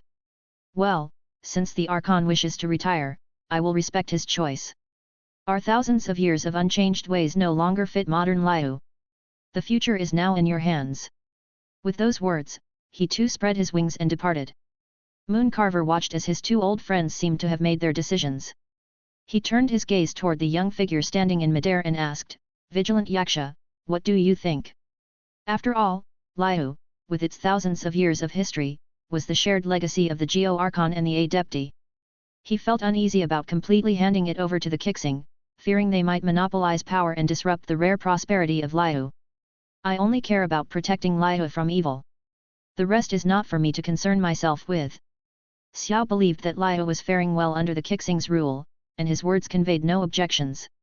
Moon Carver, if you still have doubts, take some time to walk through the bustling streets of Liu. Granny Ping offered Moon Carver some advice.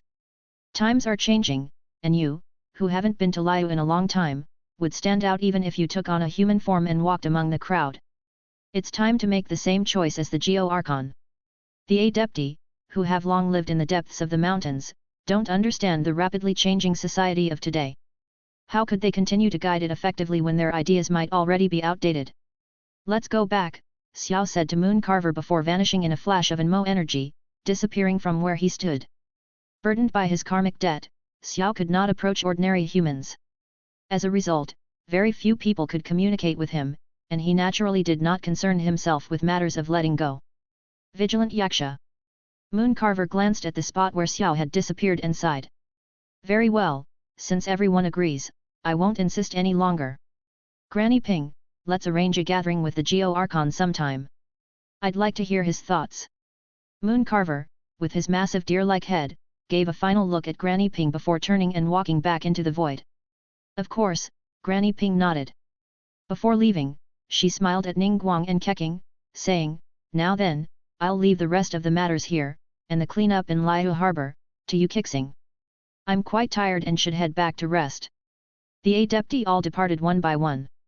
Only Nolan, Lumen, Paimon, Ningguang, Keqing, Ganyu, and Shenhe remained, standing on the translucent threads beneath them. Phew! That was a close call. If something had gone wrong, we could have ended up in a war between the Adepti after just finishing a battle with an ancient god, Paimon said, flying beside Lumen and patting her chest in relief. Yes, we owe it to Granny Ping for mediating the situation. At least things ended peacefully, Lumen nodded, her previously worried expression softening. Hehe, so, if we had really ended up fighting the Adepti, whose side would you all have taken? Ningguang's fair face curved into a slight smile as she asked Nolan and the others. Wow, that's a tricky question. No matter which side we pick, it feels like the wrong answer, Paimon said, covering her head in distress. Lumen stood with her hands on her hips, looking helplessly at Ningguang, surprised that even the illustrious Tianquan star liked to tease people. Nolan was also stumped by the question. After hesitating for a moment, he replied honestly, on a personal level, we'd probably be inclined to help you. But this is ultimately an internal matter for your nation, and it's not our place to interfere, nor do we have the ability to. Ningguang smiled brightly at his answer. A good response. Even when faced with a powerful enemy like the ancient god, you didn't hesitate to help us. After everything is settled, I will make sure to reward you all. Ningguang has developed good feelings towards you, obtained 260 affection points. Current affection level, LV4, 240/400. Indeed, Ningguang is right. Thank you, Keqing said, crossing her arms and nodding. Keqing has developed good feelings towards you, obtained 180 points. Current affection level, LV4, 270/400. Hehe, there's no need to make it a big deal. After all, we're friends, aren't we? Paimon, although her eyes lit up at the mention of a reward, still pretended to be modest. Seeing Paimon, Ganyu couldn't help but smile. Let's head back as well. Ganyu has developed good feelings towards you, obtained 220 points. Current affection level, LV3, 120/300. Looking at the series of affection notifications on his interface, Nolan could clearly feel their gratitude. This journey had not only gained him Adventure EXP but also a significant amount of affection, making it quite worthwhile. With Ganyu's help, everyone was granted an Adeptus ability to aid their flight. In just a few minutes, they had returned to Liu Harbor. Ningguang, Keqing and Ganyu all had many things to handle, so they departed first, leaving Nolan, Lumen, Paimon, and Shenhe behind. Next, let's go find Zhongli and figure out what's going on. Paimon still can't believe he's actually the Geo Archon, he really doesn't seem like it at all, Paimon said, completely unable to reconcile the image of Zhongli with the legendary Geo Archon. Yes, I have my own reasons for seeing him, Lumen nodded. She hadn't forgotten her quest to meet the 7 Archons and ask about her brother. Additionally, if you would like to request novels and access my Google Drive where I have 200+ audiobooks, then you can join my Patreon, link is also provided in the description.